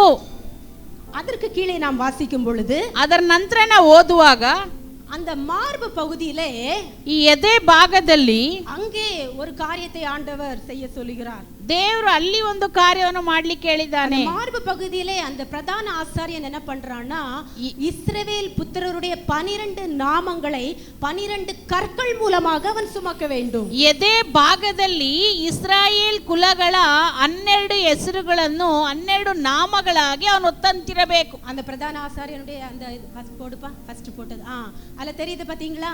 ನೋಡ್ರಿ, ಅಲ್ಲಿ ಕಾಣ್ತಾ ಇದೆ ಅಲ್ವಾ ಮಹಾಯಾಜಕ ಬಟ್ಟೆಯಲ್ಲಿ. அந்த மார்பு பகுதியிலே ನೋಡ್ರಿ, ಆ ಎದೆ ಭಾಗದಲ್ಲಿ அங்கே 12 கற்கள் பொறிக்கப்பட்டிருக்கிறது. ಅಲ್ಲಿ 12 ಕಲ್ಲುಗಳನ್ನು ಹಾಕಲ್ಪಟ್ಟಿದೆ. அதுல பெரில் கல் எங்கே வருகிறது? ಅದರಲ್ಲಿ ಬೆರಿಲ್ ಕಲ್ಲು ಎಲ್ಲಿದೆ? அந்த நீங்க கீழ உள்ள வசனத்தை 16, 17, 18 எல்லாம் வாசிக்கும் பொழுது 4 ரோ இருக்கு பாருங்க. 16, 17, 18 ವಾಕ್ಯ ನೋಡುವಾಗ ಇಲ್ಲಿ ನೋಡ್ರಿ 4 ಸಾಲುಗಳಿದೆ. அதுல 4வது பத்தியில முதல்ல அந்த ஆரோ மார்க் போட்டுருக்கு பாத்தீங்களா, அதுதான் பெரில் கல். ನೋಡ್ರಿ, 4ನೇ ಸಾಲಿನಲ್ಲಿ ಮೊದಲನೇ ಬಾಣದ ಚಿತ್ರ ಹಾಕಿದೆಯಲ್ಲ, ಅದೇ ಬೆರಿಲ್ ಕಲ್ಲು. படிக பச்சை. ನೋಡ್ರಿ, ಪಚ್ಚೆ ರತ್ನ. ஆமென். கன்னடால பச்சை ரத்னாவா? நம்முடைய சபையின் பெயர் பச்சை ரத்னா. பெருல்லாவா? பெருல்லா இருக்குது. பெருல்லா தான், பெருல்லா தான். ஓகே, அந்த 4வது பத்தியிலே முதலாவதாக இருக்கக்கூடிய அந்த கல் தான் பெரில் கல். ನೋಡಿ, 4ನೇ ಲೈನಿನಲ್ಲಿ ಮೊದಲನೇದಾಗಿ ಇರುವಂತದ್ದೇ ಈ ಬೆರುಲ ಹೆಸರು. அப்ப அந்த எதற்காக ஆண்டவர் அதை வைக்க வேண்டும் என்று சொன்னார் என்றால், ಯಾಕೆ ದೇವರು ಇದನ್ನ ಇಡಬೇಕೆಂಬುದಾಗಿ ಹೇಳಿದಾರಂದ್ರೆ 29வது வசனத்துல 29ನೇ ವಾಕ್ಯದಲ್ಲಿ பரிசுத்த ஸ்தலத்திற்குள் பிரவேசிக்கும் பொழுது இஸ்ரவேல் புத்திரரின் நாமங்களை தன் இருதயத்தின் மேல் இருக்கும் நியாய விதி மார்பதக்கத்திலே கர்த்தருடைய சந்நிதியிலே ஞாபக குறியாக எப்பொழுதும் தரித்திருக்க கடவன். ದೈವ ನಿರ್ಣಯದ ಪದಕದ ಮೇಲೆ ಇಸ್ರಾಯೇಲರ ಕುಲಗಳ ಹೆಸರುಗಳು ಬರೆದಿರುವುದರಿಂದ ಆರೋನನು ಪವಿತ್ರ ಸ್ಥಾನದೊಳಗೆ ಹೋಗುವಾಗೆಲ್ಲ ಆ ಹೆಸರುಗಳನ್ನು ನಿತ್ಯವಾಗಿ ಯೆಹೋವನ ನೆನಪಿಗೆ ತರುವುದಕ್ಕಾಗಿ ತನ್ನ ಹೃದಯದ ಮೇಲೆ ವಹಿಸುವನು. ஹalleluya, ஹalleluya. பிரதான ஆசாரியன் ನೋಡ್ರಿ, ಮಹಾಯಾಜಕ இருதயத்திலே ತನ್ನ ಹೃದಯದಲ್ಲಿ 12 கோத்திரத்தாரை சுமக்கிறவர்களாக காணப்பட்டான். 12 ಕುಲಗಳನ್ನು ಹೊರುವನಾಗಿದ್ದಾನೆ. தன்னுடைய தோள் மேல் ತನ್ನ ಭುಜದ ಮೇಲೆ இஸ்ரவேலருடைய 12 கோத்திரத்தாரையும் அவன் சுமக்கிறவனாக காணப்பட்டான். ಇಸ್ರಾಯೇಲರ 12 ಕುಲಗಳನ್ನು ಹೊರುವವನಾಗಿ ಕಾಣಲ್ಪಟ್ಟನು. ஹalleluya, ஹalleluya. நம்முடைய பிரதான ஆசாரியன் யாரு? ನಮ್ಮ ಮಹಾಯಾಜಕ ಯಾರು? ಯೇಸು. ಯೇಸು, ಕರ್ತರಾಗಿಯ ಯೇಸು ಕ್ರಿಸ್ತು. ಕರ್ತನಾದ ಯೇಸು, ಕರ್ತರಾಗಿಯ ಯೇಸು ಕ್ರಿಸ್ತು. ಕರ್ತನಾದ ಯೇಸು ಕ್ರಿಸ್ತು. ಪ್ರಧಾನ ಆಸಾರ್ಯನಾಗಿಯ ಆ ಮಹಾಯಾಜಕನಾದ ಕರ್ತನಾಗಿಯ ಯೇಸು ಕ್ರಿಸ್ತು. ಕರ್ತನಾದ ಯೇಸು ಕ್ರಿಸ್ತು நம்மை தோள் மேலும் மார்பேலும் ஒவ்வொரு நாளும் சுமக்கிறவராக இருக்கிறார். ನಮ್ಮನ್ನು ತನ್ನ ಭುಜದ ಮೇಲೂ ಹೃದಯದ ಮೇಲೂ ಪ್ರತಿದಿನ ಹೊತ್ತುಕೊಂಡುದಾಗಿದ್ದಾನೆ. ஒரೇ ಪ್ರಧಾನ ಆಸಾರ್ಯನಾದ ಯೇಸು ಕ್ರಿಸ್ತು ಮಾತ್ರ. ನಮಗೆ ಇನ್ನು ಮೇಲೆ ಒಬ್ಬನೇ ಮಹಾಯಾಜಕನು, ಕರ್ತನಾದ ಯೇಸು ಕ್ರಿಸ್ತನು. ஏசாயா 46:4 சொல்லுகிறார். ಏಷಯ 46:4 ಹೇಳ್ತಾರೆ, நான் உங்களை ஏந்துவேன், ನಾನು ನಿಮ್ಮನ್ನು ಒತ್ತುಕೊಳ್ತೇನೆ, சுமப்பேன், ನಾನು ಸಹಿಸ್ಕೊಳ್ತೇನೆ, தாங்குவேன், ನಾನು ಸಾಕುತ್ತೇನೆ. ஹalleluya, ಹಲ್ಲೆಲೂಯಾ. சொல்லுங்க, நான் உங்களை ஏந்துவேன், ನಾನು ನಿಮ್ಮನ್ನು ಹೊರುತ್ತೇನೆ, சுமப்பேன், ಸಾಕುತ್ತೇನೆ, தப்புவிப்பேன். ನಾನು அவர் ತಪ್ಪಿಸ್ತೇನೆ. ஒவ்வொரு நாளும் நம்மை சுமக்கிறார். அன்பான தேவ ஜனங்கள், ಆತನು ಒಂದೊಂದಿನ ನಮ್ಮನ್ನು ಹೊರ್ತಾ ಇದ್ದಾನೆ. நம்முடைய பிரதான ஆசாரியனாகிய கிறிஸ்து நம்மை ஒவ்வொரு நாளும் தன்னுடைய மார்மேலும் தோள் மேலும் நம்மை சுமக்கிறவராக காணப்படுகிறார். ಆ ಮಹಾಯಾಜಕನಾದ ಯೇಸು ಕ್ರಿಸ್ತನು ಪ್ರತಿದಿನ ನಮ್ಮನ್ನು ತನ್ನ ಭುಜದ ಮೇಲೂ ತನ್ನ ಎದೆಯ ಮೇಲೂ ನಮ್ಮನ್ನು ಹೊರುವಂತವನಾಗಿದ್ದಾನೆ. சுமப்பதனால் தான் நாம் சுகமாக வாழ்கிறோம். ಆತನು ನಮ್ಮನ್ನು ಒತ್ತುಕೊಂಡು ಹೋಗ್ತಾ ಇರೋದ್ರಿಂದಾನೇ ನಾವು ಸುಖವಾಗಿ ನಡೀತಾ ಇದ್ದೇವೆ. பிரச்சனை போராட்டத்தின் மத்தியிலும் நான் வாழ்கிறோம் என்றால் அவர் நம்மை சுமப்பதினால். ಹೋರಾಟ ಸಮಸ್ಯೆಗಳ ಮಧ್ಯದಲ್ಲೂ ನಾವು ಜೀವಿಸ್ತಾ ಇದ್ದೀವಿ ಅಂದ್ರೆ ಅವನೇ ನಮ್ಮನ್ನು ಹೊರ್ತಾ ಇರೋದು. ஒன்று பேதுரு 5:7 வாசிக்கிறோம், அவர் உங்களை விசாரிக்கிறவராகியால் உங்கள் கவலைகளை எல்லாம் அவரிடத்தில் வைத்து விடுங்கள். 1 ಪೇತ್ರ 5:7 ಹೇಳ್ತದೆ, ಆತನು ನಿಮ್ಮ ಕುರಿತು ಚಿಂತಿಸುವುದರಿಂದ ನಿಮ್ಮ ಎಲ್ಲ ಯೋಚನೆಗಳನ್ನು ಆತನ ಮೇಲೆ ಹಾಕಿರಿ ಎಂಬುದಾಗಿ. வருத்தப்பட்டு பாரம் சுமக்கிறவர்களே, ಎಲೆ ಕಷ್ಟಪಟ್ಟು ಭಾರ ಹೊರೆ ಹೊತ್ತುವರೆ இடத்திலே வாருங்கள், உங்களுக்கு இளைப்பாறுதல் தருவேன். ನೀವೆಲ್ಲರೂ ನನ್ನ ಬಳಿಗೆ ಬನ್ರಿ, ನಾನು ನಿಮಗೆ ವಿಶ್ರಾಂತಿಯನ್ನು ಕೊಡ್ತೇನೆ. வசனம் எல்லாம் நல்லா தான் இருக்கு, ವಾಕ್ಯ ಎಲ್ಲ ತುಂಬಾ ಚೆನ್ನಾಗೇ ಇದೆ. ஆனா நம்ம என்ன பண்ணுவோம்? ಆದ್ರೆ ನಾವೇನ್ ಮಾಡ್ತೀವಿ? ஆண்டவரிடத்துல எல்லாம் சொல்லுவோம், ದೇವರ ಬಳಿ ಎಲ್ಲ ಹೇಳ್ತೀವಿ. ஆண்டவரே என் பிரச்சனை, என் கஷ்டம் இப்படி இருக்குப்பா, இப்படி இருக்குப்பா, எல்லாமே சொல்லுவோம். ದೇವರೇ ನನ್ನ ಕಷ್ಟ, ನನ್ನ ಸಮಸ್ಯೆ ಈ ತರ ಇದೆ, ಈ ತರ ಇದೆ ಎಲ್ಲ ಹೇಳ್ತೀವಿ. வசனம் என்ன சொல்லுது? ವಾಕ್ಯ ಏನ್ ಹೇಳುತ್ತೆ? அவர் உங்களை விசாரிக்கிறவரானபடியால் உங்கள் கவலை எல்லாம் அவரிடத்திலே வைத்து விடுங்கள். ನಿಮಗೋಸ್ಕರ ಆತನು ಚಿಂತಿಸುವುದರಿಂದ ನಿಮ್ಮ ಚಿಂತೆಯನ್ನೆಲ್ಲ ಆತನ ಮೇಲೆ ಹಾಕ್ರಿ ಎಂಬುದಾಗಿ. நம்ம சொல்றோம், ನಾವು ಹೇಳ್ತೀವಿ, ஆண்டவரிடத்துல எல்லாம் சொல்றோம், ದೇವರ ಹತ್ರ ಎಲ್ಲ ಹೇಳ್ತೀವಿ, மறுபடியும் நாம தான் அதை தூக்கி சுமக்கிறோம். ಆದ್ರೆ ಭಾರ ಎಲ್ಲ ನಾವೇ ಹೊತ್ಕೊಂಡು ಹೋಗ್ತಾ ಇರ್ತೀವಿ. விறகு மூட்டையை சுமந்த பாட்டியம்மா கதை எல்லாருக்கும் தெரியும்ல? ಆ ಸೌದೆ ಮೂಟೆನ ಕಟ್ಟೆನ ಹೊತ್ಕೊಂಡ ಅಜ್ಜಿ ಕತೆ ಗೊತ್ತಲ್ವಾ ನಿಮ್ಗೆ? யாருக்கு தெரியாதா? நான் சொல்றேன். ಕೆಲವ್ರಿಗೆ ಆ ಕತೆ ಗೊತ್ತಿಲ್ಲ, ನಾನು ಹೇಳ್ತೀನಿ. ஒரு பாட்டியம்மா அந்த காலத்துல அவங்க என்ன பண்ணாங்க, காட்டுல போய் விறகெல்லாம் ஒடித்து அதை தன் தோள் மேல அந்த விறகு மூட்டையை சுமந்து கொண்டு வந்துட்டு இருந்தாங்க. ಒಂದು ಅಜ್ಜಿ ಆ ಕಾಲದಲ್ಲಿ ಏನ್ ಮಾಡ್ತಿದ್ರಂತೆ, ಸೌದೆ ಎಲ್ಲ ಆಯ್ಕೊಂಡು ಅದನ್ನ ಕಟ್ಟಾಕಿ ಕಟ್ಟನ್ನ ಅವ್ರ ಮೇಲೆ ಹೊತ್ಕೊಂಡು ಬರ್ತಾ ಇದ್ರು. அப்ப அந்த பாட்டியம்மா பாவம் ரொம்ப கஷ்டப்பட்டு வயதான காலத்துல அந்த தலை மேல சுமந்துட்டு வர்றாங்களேன்ட்டு அந்த பக்கமா ஒரு மாட்டு வண்டி, ஒரு காளை வண்டி வந்துச்சான். ನೋಡ್ರಿ, ಆ ಅಜ್ಜಿ ವಯಸ್ಸಾದ ಕಾಲದಲ್ಲಿ ಆ ಸೌದೆ ಕಟ್ಟನ್ನ ಹೊತ್ಕೊಂಡು ಬರ್ತಾ ಇದ್ರು ಅಂತ ನೋಡ್ಬಿಟ್ಟು ಆ ದಾರಿಯಲ್ಲಿ ಒಂದು ಎತ್ತಿನ ಗಾಡಿ ಬರ್ತಾ ಇತ್ತು. அந்த மாட்டு வண்டிக்காரன் அந்த பாட்டி மேல பரிதாபப்பட்டு ಆ ಎತ್ತಿನ ಗಾಡಿಯವನು ಅಜ್ಜಿ ನೋಡಿ ಪಾಪ ಅಂತ ಅನ್ಕೊಂಡು, பாட்டியம்மா வாங்க, நீங்க பாவம் சுமந்துட்டு போறீங்க, நடந்துட்டு போறீங்க, வண்டியில ஏறி உட்காருங்க அப்படின்ட்டு சொன்னான். ಅಜ್ಜಿ ಬನ್ರಿ, ಪಾಪ ನೀವು ಕಷ್ಟಪಟ್ಟು ಇದನ್ನ ಹೊತ್ಕೊಂಡು ಹೋಗ್ತಾ ಇದ್ದೀರಾ, ಬಂದಿ ಗಾಡಿಲಿ ಕುತ್ಕೊಳ್ಳಿ ಎಂಬುದಾಗಿ ಹೇಳ್ದ. பாட்டியும் சந்தோஷமா வண்டியில ஏறி உட்கார்ந்துக்கிட்டாங்களாம். ಅಜ್ಜಿನು ಸಂತೋಷವಾಗಿ ಗಾಡಿಯಲ್ಲಿ ಹತ್ ಕುತ್ಕೊಬಿಟ್ರು. வண்டியில ஏறி உட்கார்ந்துட்டு என்ன பண்ணாங்க, ಆ ಗಾಡಿಯಲ್ಲಿ ಹತ್ ಕುತ್ಕೊಂಡು ಏನ್ ಮಾಡಿದ್ರು, விறகு மூட்டையை தலையிலே தான் வச்சிட்டு ಆ ಸೌದೆ ಕಟ್ಟನ್ನ ತಲೆ ಮೇಲೆನೆ ಇಟ್ಕೊಂಡು ನಿಂತು ಕೂತಿದ್ರು. ஹalleluya, ஹalleluya, ஹalleluya, ஹalleluya. அப்படிதான் நாமளும் ಅದೇ ತರ ನಾವು ಕೂಡ ஆண்டவர்ட்ட நம்முடைய பிரச்சனை எல்லாம் சொல்லுவோம், ದೇವರ ಹತ್ರ ನಮ್ಮ ಸಮಸ್ಯೆ ಎಲ್ಲ ಹೇಳ್ತೀವಿ. சொல்லிட்டு ಹೇಳ್ಬಿಟ್ಟು மறுபடியும் நாம அந்த பிரச்சனையை சுமந்து கொண்டே இருப்போம். ಮತ್ತೆ ಅದೇ ಸಮಸ್ಯೆ ನಾವು ಹೊತ್ಕೊಂಡಿರ್ತೀವಿ. அன்னாள் போல இருக்கிறது இல்ல. ಅನ್ನಾಳಾಗಿ ಇರಲ್ಲ. அன்னாளை குறித்து என்ன சொல்லுகிறது வசனம்? ಅನ್ನಾಳನ್ನ ವಾಕ್ಯ ಏನ್ ಹೇಳ್ತಿದೆ, ಅವಳ எல்லா பிரச்சனையும் ஆண்டவரிடத்துல தன்னுடைய இருதயத்தை கொட்டி தீர்த்துட்டா. ಅವಳು ತನ್ನ ಹೃದಯವನ್ನೇ ದೇವರ ಸನ್ನಿಧಿಯಲ್ಲಿ ಒಯ್ದು ಬಿಟ್ಟಳು ಎಂಬುದಾಗಿ. அப்புறம் அவள் துக்கமுகமா இருக்கவில்லை என்று சொல்லி வசனம் சொல்லுகிறது. ಅದರ ನಂತರ ಅವಳ ಮುಖವು ದುಃಖವಾಗಿ ಇರಲಿಲ್ಲ ಎಂಬುದಾಗಿ ವಾಕ್ಯ ಹೇಳುತ್ತೆ. நாம் அப்படி இருக்கிறோமா? ನಾವು ಆ ರೀತಿಯಾಗಿದ್ದೇವಾ? நல்லா ஜெபம் பண்ணுவோம், ಚೆನ್ನಾಗಿ ಪ್ರಾರ್ಥನೆ ಮಾಡ್ತೀವಿ, ஜெபம் பண்ணி முடிச்சிட்டு மறுபடியும் துக்கமாவே இருப்போம். ಪ್ರಾರ್ಥನೆ ಮುಗಿಸ್ಬಿಟ್ಟು ಮತ್ತೆ ದುಃಖದಿಂದನೇ ಇರೋದು. பாட்டியம்மா சுமந்த ಕಾಳ வண்டிಯಲ್ಲಿ ಏರಿ ಉட்கார்ந்துட்டு ಸುಮಂದ ವಿರಕು ಮುಟ್ಟೈ. ಆ ಅಜ್ಜಿ ಎತ್ತಿನ ಗಾಡಿಯಲ್ಲಿ ಕುತ್ಕೊಂಡ್ರು ತಲೆ ಮೇಲೆ ಆ ಸೌದೆ ಇದನ್ನ ಇಟ್ಕೊಂಡೇ ಇದ್ಲು. அவர் நம்மை சுமக்கிறார். ಆತ ನಮ್ಮನ್ನು ಹೊರ್ತಾನೆ. நாம இன்னும் நம்முடைய பிரச்சனையை சுமந்துட்டே இருந்தோம்னா அவர் சுமக்க மாட்டார். ನಾವೇ ಇನ್ನೂ ನಮ್ಮ ಸಮಸ್ಯೆಯನ್ನ ಹೊತ್ಕೊಂಡಿದ್ರೆ ಆತನು ಹೊರುವುದಿಲ್ಲ. ನಮ್ಮ பிரச்சனையிலிருந்து அவர் விடுவிக்க வேண்டும் என்று சொன்னால் நாம் துக்கமுகமாய் இருக்க கூடாது. ನಿಮ್ಮ ಸಮಸ್ಯೆಯಿಂದ ಆತನ ಬಿಡಿಸಬೇಕು ಅಂದ್ರೆ ನಾವು ದುಃಖ ಮುಖವಾಗಿರಬಾರದು. ஒரு அழகான ஒரு பாடல் இருக்கிறது, ಸುಂದರವಾದ ಒಂದು ಹಾಡಿದೆ, பிள்ளைகள் பாடுவார்கள். ಮಕ್ಕಳ ಹಾಡು. Thank you Lord, thank you Jesus, hallelujah. சுமந்த அன்பே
ஹalleluya. நாம் ஆராதிக்கிற தேவன், ನಾವು ಆರಾಧನೆ ಮಾಡುವಂತ ದೇವರು, அவர் நம்மை தோள் மேல் சுமக்கிறார். ಆತನ ತನ್ನ ಭುಜದ ಮೇಲೆ ನಮ್ಮನ್ನು ಹೊರ್ತಾನೆ. உபாகமம் 1:31 வாசிக்கிறோம். ಧರ್ಮೋಪದೇಶ ಕಾಂಡ 1:39 ನಾವು ಓದ್ತೇವೆ. ஒரு மனிதன் தன் பிள்ளையை சுமப்பது போல ಒಬ್ಬ ಮನುಷ್ಯನು ತನ್ನ ಮಗನನ್ನು ಹೊರುವ ಪ್ರಕಾರ ஆண்டவர் என்ன பண்ணார்? இஸ்ரவேல் ஜனங்களை 40 வருடம் என்ன பண்ணாரா?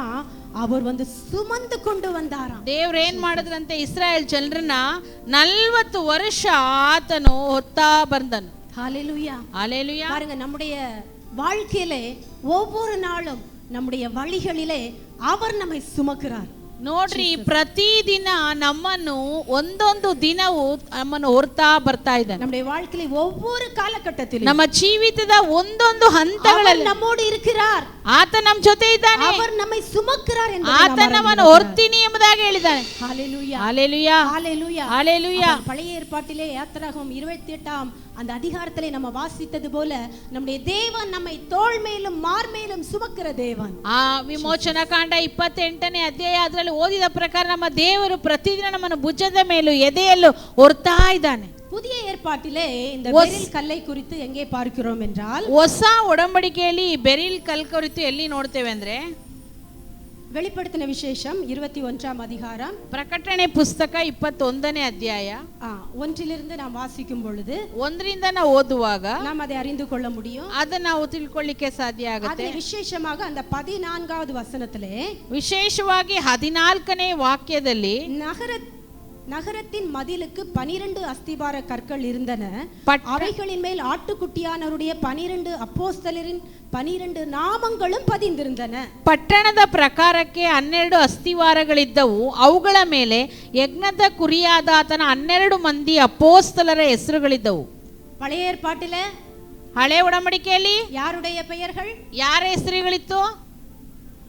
12 கோத்திரத்தாருடைய 12 ಕುಲಗಳ ಹೆಸರಿತ್ತು. புதிய ஏற்பாட்டிலே ಹೊಸ ಒಡಂಬಡಿಕೆಯಲ್ಲಿ 12 அப்போஸ்தலர்கள். 12 ಅಪೋಸ್ತಲರು. பாருங்க, 12 கோத்திரத்தாரும் 12 அப்போஸ்தலர்களும் மிகவும் முக்கியமானவர்களாக காணப்படுகிறார்கள். ನೋಡ್ರಿ, 12 ಕುಲ ಮತ್ತೆ 12 ಅಪೋಸ್ತಲರು ಬಹಳ ಮುಖ್ಯವಾಗಿ ಕಾಣಲ್ಪಡ್ತಾರೆ. கோத்திரத்தில் ஆரம்பித்து அப்போஸ்தலரில் முடிகிறது. ನೋಡ್ರಿ, ಕುಲದಿಂದ ಪ್ರಾರಂಭ ಮಾಡಿ ಅಪೋಸ್ತಲರಿಗೆ ಮುಕ್ತಾಯ ಮಾಡ್ತಾ ಇದ್ದಾರೆ. பாருங்க, ನೋಡ್ರಿ, அந்த ಅದರ ಬೆರಿಲ್ ಕಲ್ ಎங்கே வருகிறது என்று சொல்லி பார்க்கும் பொழுது, ಆ ಬೆರುಲ್ಲ ಹೆಸರು ಎಲ್ಲಿ ಬರ್ತದೆ ಅಂತ ನೋಡುವಾಗ 20வது வசனம் 20ನೇ ವಾಕ್ಯ 20வது வசனத்திலே படிகை பச்சை என்று 8வது கல் படிகை பச்சை. ಅಲ್ಲಿ 8ನೇ ಕಲ್ಲು ಬೆರುಲ್ಲ ಎಂಬುದಾಗಿ. ಓಕೆ, ನಗರத்தின் ಮದಿಲ್. என்ன ನಗರத்தின் ಮದಿಲ್? ಆ ಒಂದು ಪಟ್ಟಣದ ಪ್ರಕಾರ ಅಂತ ಹೇಳುವಾಗ ಯಾವುದದು? புதிய எருசலேம். ಹೊಸ ಯೆರೂಸಲೇಮ್. ಯೆರೂಸಲೇಮ್ ನಗರத்தினுடைய ಹೊಸ ಯೆರೂಸಲೇಮ್ ನಗರದ மதிலுக்கு ಆ ಒಂದು ಗೋಡೆಗೆ 12 ಅಸ್ತಿವಾರ ಕಲ್ಲು இருந்துச்சாம். 12 ಅಸ್ತಿವಾರ ಕಲ್ಲಿತ್ತಂತೆ. அதுல 12 அப்போஸ்தலருடைய நாமத்தை ஆண்டவர் பதித்து வைத்திருக்கிறார். ಅದರಲ್ಲಿ 12 ಅಪೊಸ್ತಲರ ಹೆಸರುಗಳನ್ನು ದೇವರು ಬರೆದು ಇಟ್ಟಿದ್ದಾರೆ. பாருங்க, அந்த புதிய எருசலேம் என்று சொல்லும் பொழுது அந்த முதல் வசனத்திலே இருந்து நாம் வாசிக்கும் பொழுது, ನೋಡ್ರಿ, ಹೊಸ ಯೆರೂಸಲೇಮ್ ಅಂತ ಹೇಳುವಾಗ ಮೊದಲನೇ ವಾಕ್ಯದಲ್ಲಿ ಓದುವಾಗ, புதிய வானத்தையும் புதிய பூமியையும் கண்டேன், முந்தின வானமும் முந்தின பூமியும் ஒளிந்து போயின, சமுத்திரமும் இல்லாமல் போயிற்று. ನೂತನ ಆಕಾಶ ಮಂಡಲವನ್ನು ನೂತನ ಭೂಮಂಡಲವನ್ನು ಕಂಡೆನು. ಮೊದಲಿದ್ದ ಆಕಾಶ ಮಂಡಲವು ಮೊದಲಿದ್ದ ಭೂಮಂಡಲವು ಇಲ್ಲದೆ ಹೋದವು, ಇನ್ನು ಸಮುದ್ರವೂ ಇಲ್ಲ. யோவானாகிய நான் புதிய எருசலேமாகிய பரிசுத்த நகரத்தை தேவனிடத்திலிருந்து பரலோகத்தை விட்டு இறங்கி வர கண்டேன். அது தன் புருஷனுக்காக ಅಲಂಕರಿಸಲ್ಪಟ್ಟ ಮಣವಾಟಿயை போல் ಆಯತ್ತಮಾಗಿರುತ್ತದೆ. ಇದಲ್ಲದೆ ಪರಿಶುದ್ಧ ಪಟ್ಟಣವಾದ ಹೊಸ ಯೆರೂಸಲೇಮು ಪರಲೋಕದಿಂದ ದೇವರ ಬಳಿಯಿಂದ ಇಳಿದು ಬರುವುದನ್ನು ಕಂಡೆನು. ಅದು ತನ್ನ ಗಂಡನಿಗೋಸ್ಕರ ಅಲಂಕೃತಳಾದ ಮೊದಲ ಗಿತ್ತಿಯಂತೆ ಶೃಂಗರಿಸಲ್ಪಟ್ಟಿತು. ஹalleluya, ஹalleluya. கீழே வாசிக்கிறோம், மனுஷரிடத்திலே தேவனுடைய வாசஸ்தலம் இருக்கிறது, அவர்களிடத்திலே அவர் வாசமாயிருப்பார், அவர்களும் அவருடைய ஜனங்களாய் இருப்பார்கள், தேவன் தாமே அவர்களோடு இருந்து அவர்களுடைய ದೇವನಾಗಿರುತ್ತಾರ್.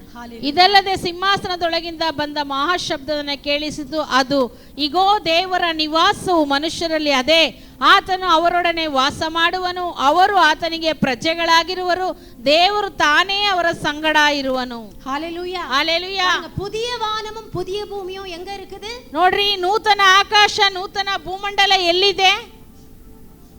எங்க இருக்கு? வசனத்தின்படி சொல்லுங்க. ವಾಕ್ಯದ ಪ್ರಕಾರ ಹೇಳ್ರಿ, ಎಲ್ಲಿದೆ? எங்க இருக்கு? ಎಲ್ಲಿದೆ? பூமியிலே. ಭೂಮಿಯಲ್ಲಿ. பூமியிலங்க. ಭೂಮಿಯಲ್ಲಿ பாருங்க, புதிய எருசலேம் பரலோகத்திலிருந்து கீழே இறங்கி வருது. ನೋಡ್ರಿ, ಹೊಸ ಯೆರೂಸಲೇಮ್ ಪರಲೋಕದಿಂದ ಕೆಳಗಡೆ ಭೂಮಿಗೆ ಬರ್ತಾ ಇದೆ. பரலோகத்தை விட்டு இறங்கி வர கண்டேன். ಪರಲೋಕದಿಂದ ಇಳಿದು ಬರುವುದನ್ನು ಕಂಡೆನು. ஆண்டவர் நித்திய நியாய தீர்ப்புக்கு பிற்பாடு இந்த புதிய வானத்தையும் புதிய பூமியையும் அவர் உண்டாக்க போகிறார். பாருங்க, அது பரலோகத்துல இல்ல, அது எங்க தான் இருக்கிறது? ನೋಡ್ರಿ, ದೇವರು ನಿತ್ಯವಾದ ನ್ಯಾಯ ತೀರ್ಪಿದ ನಂತರ ಉಂಟು ಮಾಡುವಂತ ಹೊಸ ಆಕಾಶ, ಹೊಸ ಭೂಮಿ ಎಲ್ಲಿಂದ ಬರುತ್ತೆ ಅಂದ್ರೆ ಯೆರೂಸಲೇಮಿನಿಂದ ಅದು ಬರಲುತ್ತದೆ. பரலோகத்துல இருக்கிறது இப்ப பூமியில வந்துருச்சு. ನೋಡ್ರಿ, ಅದು ಪರಲೋಕದಲ್ಲಿ ಇತ್ತು, ಈಗ ಭೂಮಿಗೂ ಬಂದ್ಬಿಡ್ತು. ಮನುಷ್ಯರ್களிடத்துல தான் தேவனுடைய வாசஸ்தலம் இருக்கிறது. ದೇವರ ವಾಸಸ್ಥಳ ಮನುಷ್ಯರ ಮಧ್ಯದಲ್ಲಿ ಇದೆ. அப்ப நாம இருக்கிற இந்த பூமிக்கு தான் அவருடைய வாசஸ்தலத்தை அவர் ஸ்தாபிக்க போகிறார். ನಾವು ಇರುವಂತ ಭೂಮಂಡಲದಲ್ಲೇ ದೇವರು ತನ್ನ ವಾಸಸ್ಥಾನವನ್ನು ಸ್ಥಾಪಿಸ್ತಾನೆ. அவர் நம்முடைய தேவனாயிருப்பார். ಆತ ನಮ್ಮ ದೇವರಾಗಿರ್ತಾನೆ. ನಾವು ಅವரோடு எப்போதும் வாசம் பண்ணுவோம். ನಾವು ಯಾವಾಗಲೂ ಆತನ ಜೊತೆಯಲ್ಲಿ ವಾಸ ಮಾಡ್ತೇವೆ. ஹalleluya, ஹalleluya, ஹalleluya, ஹalleluya. இப்ப இருக்கிறது மாதிரி பூமி ஆகாசம் இருக்காது. ಆದರೆ ಈಗ ಇರುವ ರೀತಿ ಭೂಮಂಡಲ ಆಕಾಶ ಇರಲ್ಲ. ಅದು புதிய வானம் புதிய பூமி. ಅದು ಹೊಸ ಆಕಾಶ, ಹೊಸ ಭೂಮಿ. ஹalleluya, ஹalleluya. பாடல் அழகாக இப்படி உண்டு. பரம எருசலேமே பரலோகம் விட்டிறங்குதே, அலங்கார மணவாட்டியாய் அழகாக ஜொலித்திடு. பரலோகத்தை விட்டு பூமியிலே பரம எருசலேமே பரலோகம் விட்டிறங்குதே, அலங்கார மணவாட்டியா அழகாக ஜொலித்திடுதே. ஹalleluya, ஹalleluya, ஹalleluya. அப்போ நாம எங்க தான் ஆண்டவரோடு கூட நித்திய நித்திய நித்திய காலம் வாழ போகிறோம்? ಹಾಗಾದ್ರೆ ನಾವು ಎಲ್ಲಿ ದೇವರ ಜೊತೆ ನಿತ್ಯ ನಿತ್ಯ ನಿತ್ಯ ಕಾಲ ಬದುಕ್ತೀವಿ? பூமியில தான். ಭೂಮಿಯಲ್ಲೇ. ವಚನத்தை தான் சொல்றேங்க. ವಾಕ್ಯನೇ ನಾನು ಹೇಳ್ತಾ ಇರೋದು. ನಾನು ನನ್ನ ಸ್ವಂತ ಕಥೆ ಹೇಳ್ತಾ ಇಲ್ಲ. என்ன பார்க்காதீங்க. ನೀವು ವ್ಯತ್ಯಾಸವಾಗಿ ನನ್ನ ನೋಡಬೇಡಿ. தேவன் மனிதர்கள் வாசம் பண்ணுகிறாத இடத்திலே வந்து அவர் வாசம் பண்ண போகிறார். ದೇವರು ಮನುಷ್ಯರ ನಿವಾಸ ಸ್ಥಳದಲ್ಲಿ ಬಂದು ವಾಸ ಮಾಡ್ತಾನೆ. ஏற்கனவே பரலோகத்தில் இருக்கிற எல்லாரையும் கூட்டிட்டு அவர் பூமிக்கு வர போகிறார். ಈಗಾಗಲೇ ಪರಲೋಕದಲ್ಲಿ ಇದ್ದಾರಲ್ಲ, ಅವ್ರನ್ನೆಲ್ಲ ಕರ್ಕೊಂಡು ಈ ಭೂಮಿಯಲ್ಲಿ ವಾಸ ಮಾಡಲೋಡು. நாம் ಸದಾ ಕಾಲಂ ಆಂಡವரோடு நாம் வாசம் பண்ண. ಎಲ್ಲಾ ಪರಿಶುದ್ಧ ಜನರೊಂದಿಗೆ ನಾವು ಸದಾ ಕಾಲ ಯೇಸು ಸ್ವಾಮಿ ಜೊತೆ ಜೀವಿಸ್ತೇವೆ. எவ்வளவு பேருக்கு சந்தோஷம்? ಎಷ್ಟು ಜನರಿಗೆ ಸಂತೋಷ. Hallelujah, amen. அப்ப பழைய ஏற்பாட்டிலே பார்க்கும் பொழுது ಹೊಸ ಹಳೆ ಒಡಂಬಡಿಕೆಯಲ್ಲಿ ನೋಡುವಾಗ 12 கோத்திரத்தார் முக்கியமானவர்களாக, 12 ಕುಲದವರು ಬಹಳ ಮುಖ್ಯವಾದವರಾಗಿದ್ರು. கோத்திரத்தாருடைய பெயரில தான் அந்த தேசமே காணப்படுகிறது. ಆ ಕುಲದವರ ಹೆಸರಲ್ಲೇ ಆ ದೇಶವೇ ಇದೆ. என்ன தேசம்? ಅದು ಯಾವ ದೇಶ?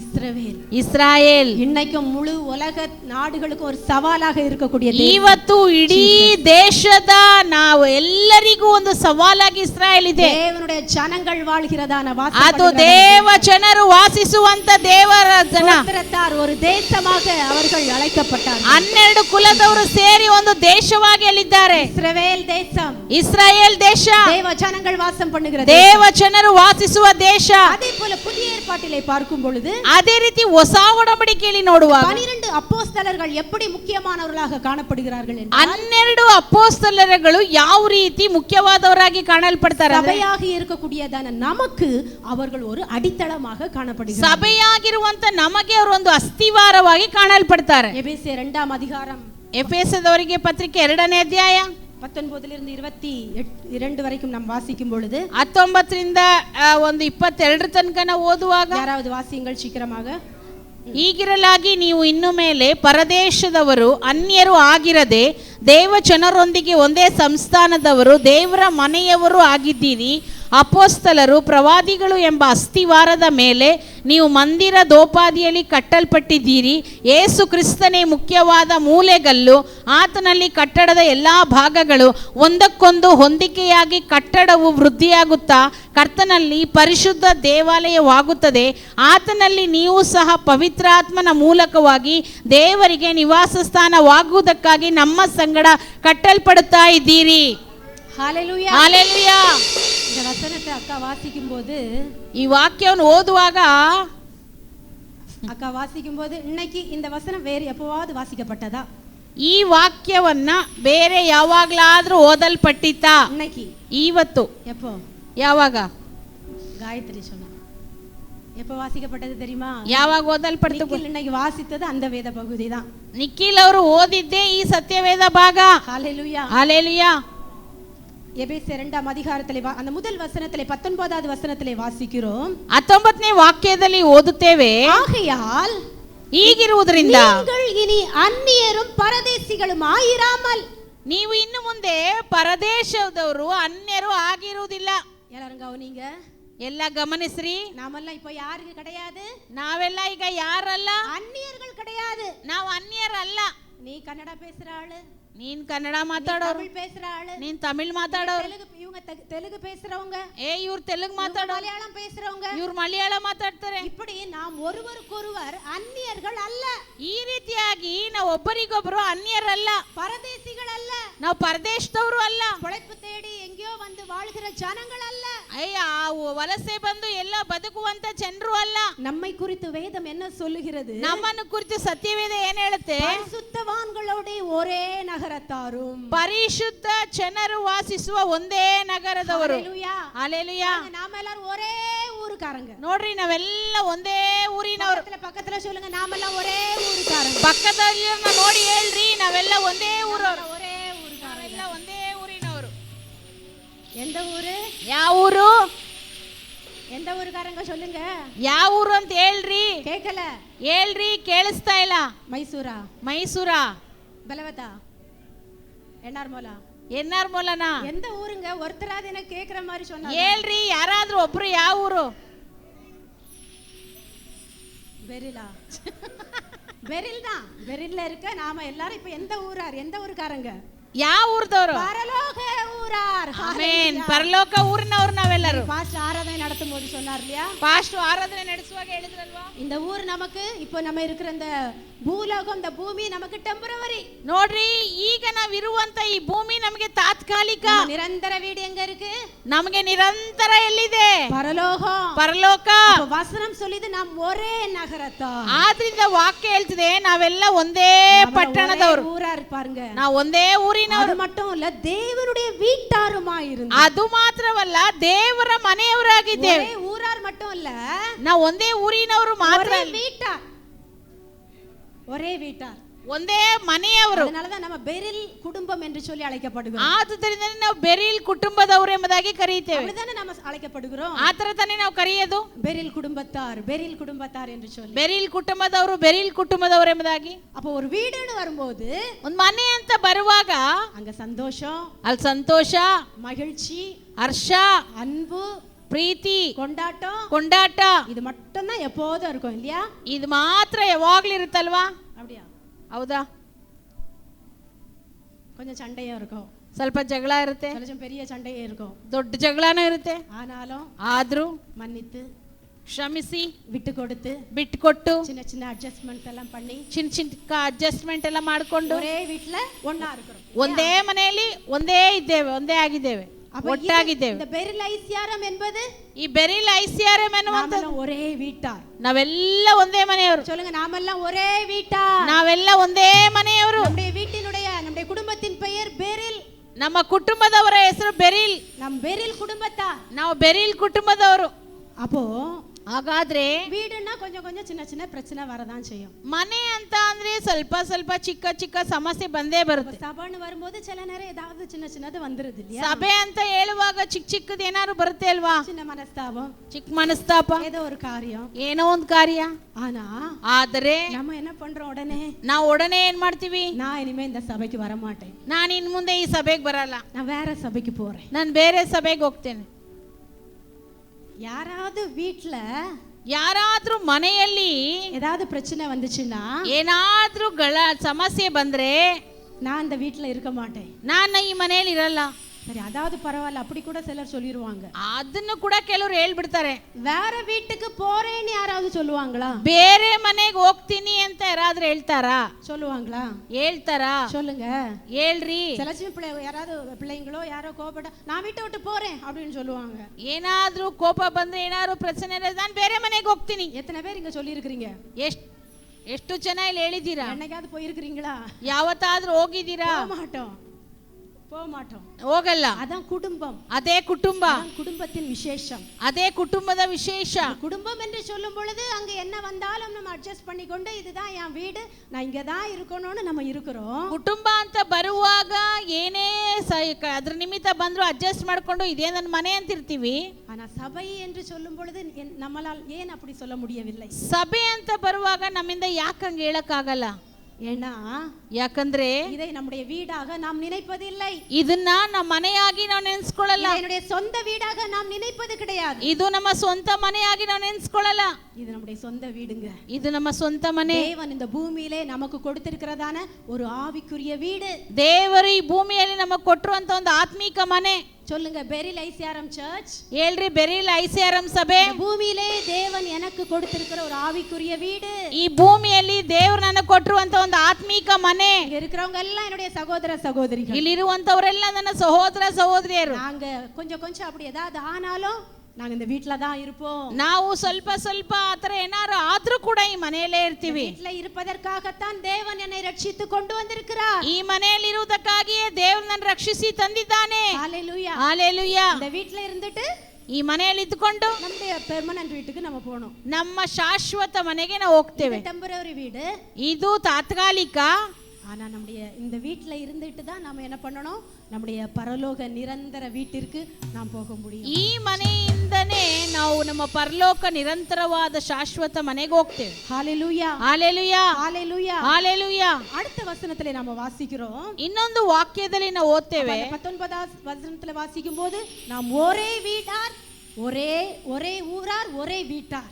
ನಾವು ಒಂದೇ 19ನೇ ವಾಕ್ಯದಲ್ಲಿ ನೋಡ್ತೀವಿ, ಒಂದೇ ಸಂಸ್ಥಾನದವರು, ಒಂದೇ ಮನೆಯವರು. என்னதான் வந்தாலும் போனா ಏನೇ ಬಂದ್ರು ಹೋದ್ರು மறுபடியும் அந்த அன்பிலே நாம் நிலைத்திருக்கிறவர்களாக காணப்பட வேண்டும். ನಾವು ಪ್ರೀತಿಯಲ್ಲಿ ನೆಲೆಗೊಂಡಿರುವವರಾಗಿ ಕಾಣಲ್ಪಡಬೇಕು. ஒரே வீட்டார் என்பதிலே நாம் உறுதியாக இருக்க வேண்டும். ಒಂದೇ ಮನೆಯವರು ಅನ್ನೋದ್ರಲ್ಲಿ ನಾವು ದೃಢವಾಗಿರ್ಬೇಕು. 20வது வசனத்திலே 20ನೇ ವಾಕ್ಯದಲ್ಲಿ அப்போஸ்தலர் தீர்க்கதரிசிகள் என்பவருடைய அஸ்திபாரத்தின் மேல் கட்டப்பட்டவர்களுமா இருக்கிறீர்கள், அதற்கு இயேசு கிறிஸ்து தாமே மூலைக்கல்லாய் இருக்கிறார். 20ನೇ ವಾಕ್ಯದಲ್ಲಿ ಅಪೊಸ್ತಲರು ಪ್ರವಾದಿಗಳೆಂಬ ಅಸ್ತಿವಾರದ ಮೇಲೆ ನೀವು ಮಂದಿರೋಪಾದಿಯಲ್ಲಿ ಕಟ್ಟಲ್ಪಟ್ಟಿದ್ದೀರಿ, ಯೇಸು ಕ್ರಿಸ್ತನೇ ಮುಖ್ಯವಾದ ಮೂಲೆಕಲ್ಲು. ஹalleluya, ஹalleluya. அப்போஸ்தலர் தீர்க்கதரிசிகள் என்பவருடைய அஸ்திபாரம் என்பது அவருடைய உபதேசம். ನೋಡ್ರಿ, ಅಪೊಸ್ತಲರು ಪ್ರವಾದಿಗಳು ಎನ್ನುವಂಥದ್ದು ಅವರ ಉಪದೇಶ, அவருடைய உபதேசம், ಆತನ ಉಪದೇಶ. அப்போஸ்தலர் 2:42 வாசிக்கிறோம்ல, ஆதி அப்போஸ்தலர் சபையின் ஜனங்கள் எப்படி இருந்தாங்க?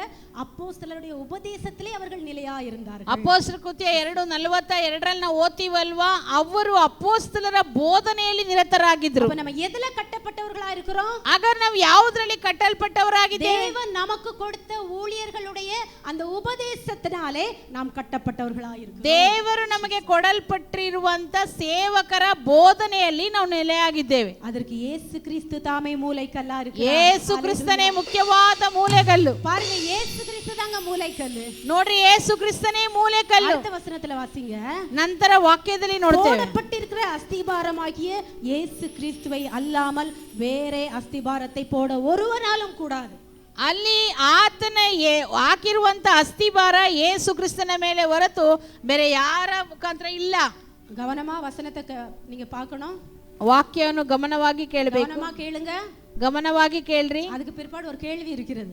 ಅದರ ನಂತರ ನಿಮ್ಗೊಂದು ಪ್ರಶ್ನೆ ಇದೆ. ஒவ்வொரு வசனத்தையும் கவனமா கேளுங்க. ಆದ್ರಿಂದ ವಾಕ್ಯವನ್ನು ಬಹಳ ಗಮನದಿಂದ ಕೇಳ್ರಿ. பாருங்க, அப்போ அஸ்திபாரமும் யாருதான்? ನೋಡ್ರಿ, ಅಸ್ತಿವಾರ ಯಾರು? இயேசுதான். ಯೇಸುನೇ. மூலைக்கல்லும் யாருதான்? ಮೂಲೆಕಲ್ಲುನು ಯಾರು? இயேசுதான். ಯೇಸುನೇ. அவர் மேல அப்போஸ்தலர்கள் நமக்கு வழிகாட்டிகளாக இருக்கிறார்கள். ಆತನ ಮೇಲೆ ಅಪೊಸ್ತಲರು ನಮಗೆ ದಾರಿ ತೋರಿಸಿದ್ದಾರೆ. அடுத்த வசனத்துல வாசிக்கும் பொழுது ನಂತರ ವಾಕ್ಯದಲ್ಲಿ ಓದುವಾಗ அவர் மேல் மாளிகை முழுவதும் இசைவாய் கட்டப்பட்டு, ಆತನ ಮೇಲೆ ಎಲ್ಲಾ ಕಟ್ಟಡಗಳು ಭಾಗಗಳು ಒಂದಕ್ಕೊಂದು ಹೊಂದಿಕೆಯಾಗಿ. யார் மேல? ಯಾರ ಮೇಲೆ? கிறிஸ்துவின் மேல, ಯೇಸು ಕ್ರಿಸ್ತನ ಮೇಲೆ. அவர் மேல மாளிகை கட்டப்பட்டு கொண்டே வருகிறது. ನೋಡ್ರಿ, ಆತನ ಮೇಲೆ ಮಂದಿರ ಕಟ್ಟಲ್ಪಡ್ತಾ ಇದೆ. பரிசுத்த ஆலயமாக, ಪವಿತ್ರ ಆಲಯವಾಗಿ. யாரு பரிசுத்த ஆலயம்? ಯಾರು ಪವಿತ್ರಾಲಯ? நாமே ஆலயம். ನಾವೇ ಆಲಯ. நாமே ನಾವೇ ஆலயம். ಆಲಯ.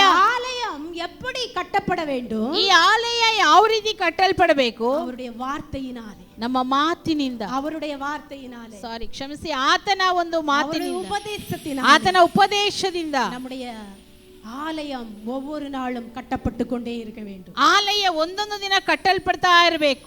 அடுத்த வசனத்துல ನಂತರದ ವಾಕ್ಯದಲ್ಲಿ அவர் மேல் நீங்களும் ஆவியினாலே தேவனுடைய வாசஸ்தலமாக கூட்டி கட்டப்பட்டு வருவீர்கள். ಆತನಲ್ಲಿ ನೀವು ಸಹ ಪವಿತ್ರಾತ್ಮನ ಮೂಲಕವಾಗಿ ದೇವರಿಗೆ ನಿವಾಸ ಸ್ಥಾನವಾಗುವುದಕ್ಕಾಗಿ ನಮ್ಮ ಸಂಗಡ ಕಟ್ಟಲ್ಪಡ್ತಾ ಇದ್ದೀರಿ. பாருங்க, ஒரு பில்டிங் நீங்க நினைவு வச்சுக்கிடுங்க, ஒரு ஆலயத்தை நீங்க உங்க முன்னால வச்சுக்கீங்க. ನೋಡ್ರಿ, ನಿಮ್ಮ ಕಣ್ಣು ಮುಂದೆ ಒಂದು ಕಟ್ಟಡವನ್ನು ನೆನಪಿಗೆ ತಕೊಂಡ್ಬನ್ರಿ. ஒரு ஆலயம், ಒಂದು ಆಲಯ, ஒரு ಆಲಯ ಕಟ್ಟடம். ಒಂದು ಆಲಯದ ಕಟ್ಟಡ. ಆಲಯ ಕಟ್ಟಡத்துக்கு ಅಸ್ತಿವಾரம் ಯಾರು இருக்கிறா? ಈ ಆಲಯ ಕಟ್ಟಡದ ಅಸ್ತಿವಾರ ಯಾರಾಗಿದ್ದಾನೆ? ಕ್ರಿಸ್ತು, ಯೇಸು ಕ್ರಿಸ್ತನು. ಅದಕ್ಕೆ ಮೂಲೆಕಲ್ಲ ಯಾರು இருக்கிறா? ಅದು ಮುಖ್ಯವಾದ ಮೂಲೆಗಳು ಯಾರು? ಯೇಸು. ಯೇಸು.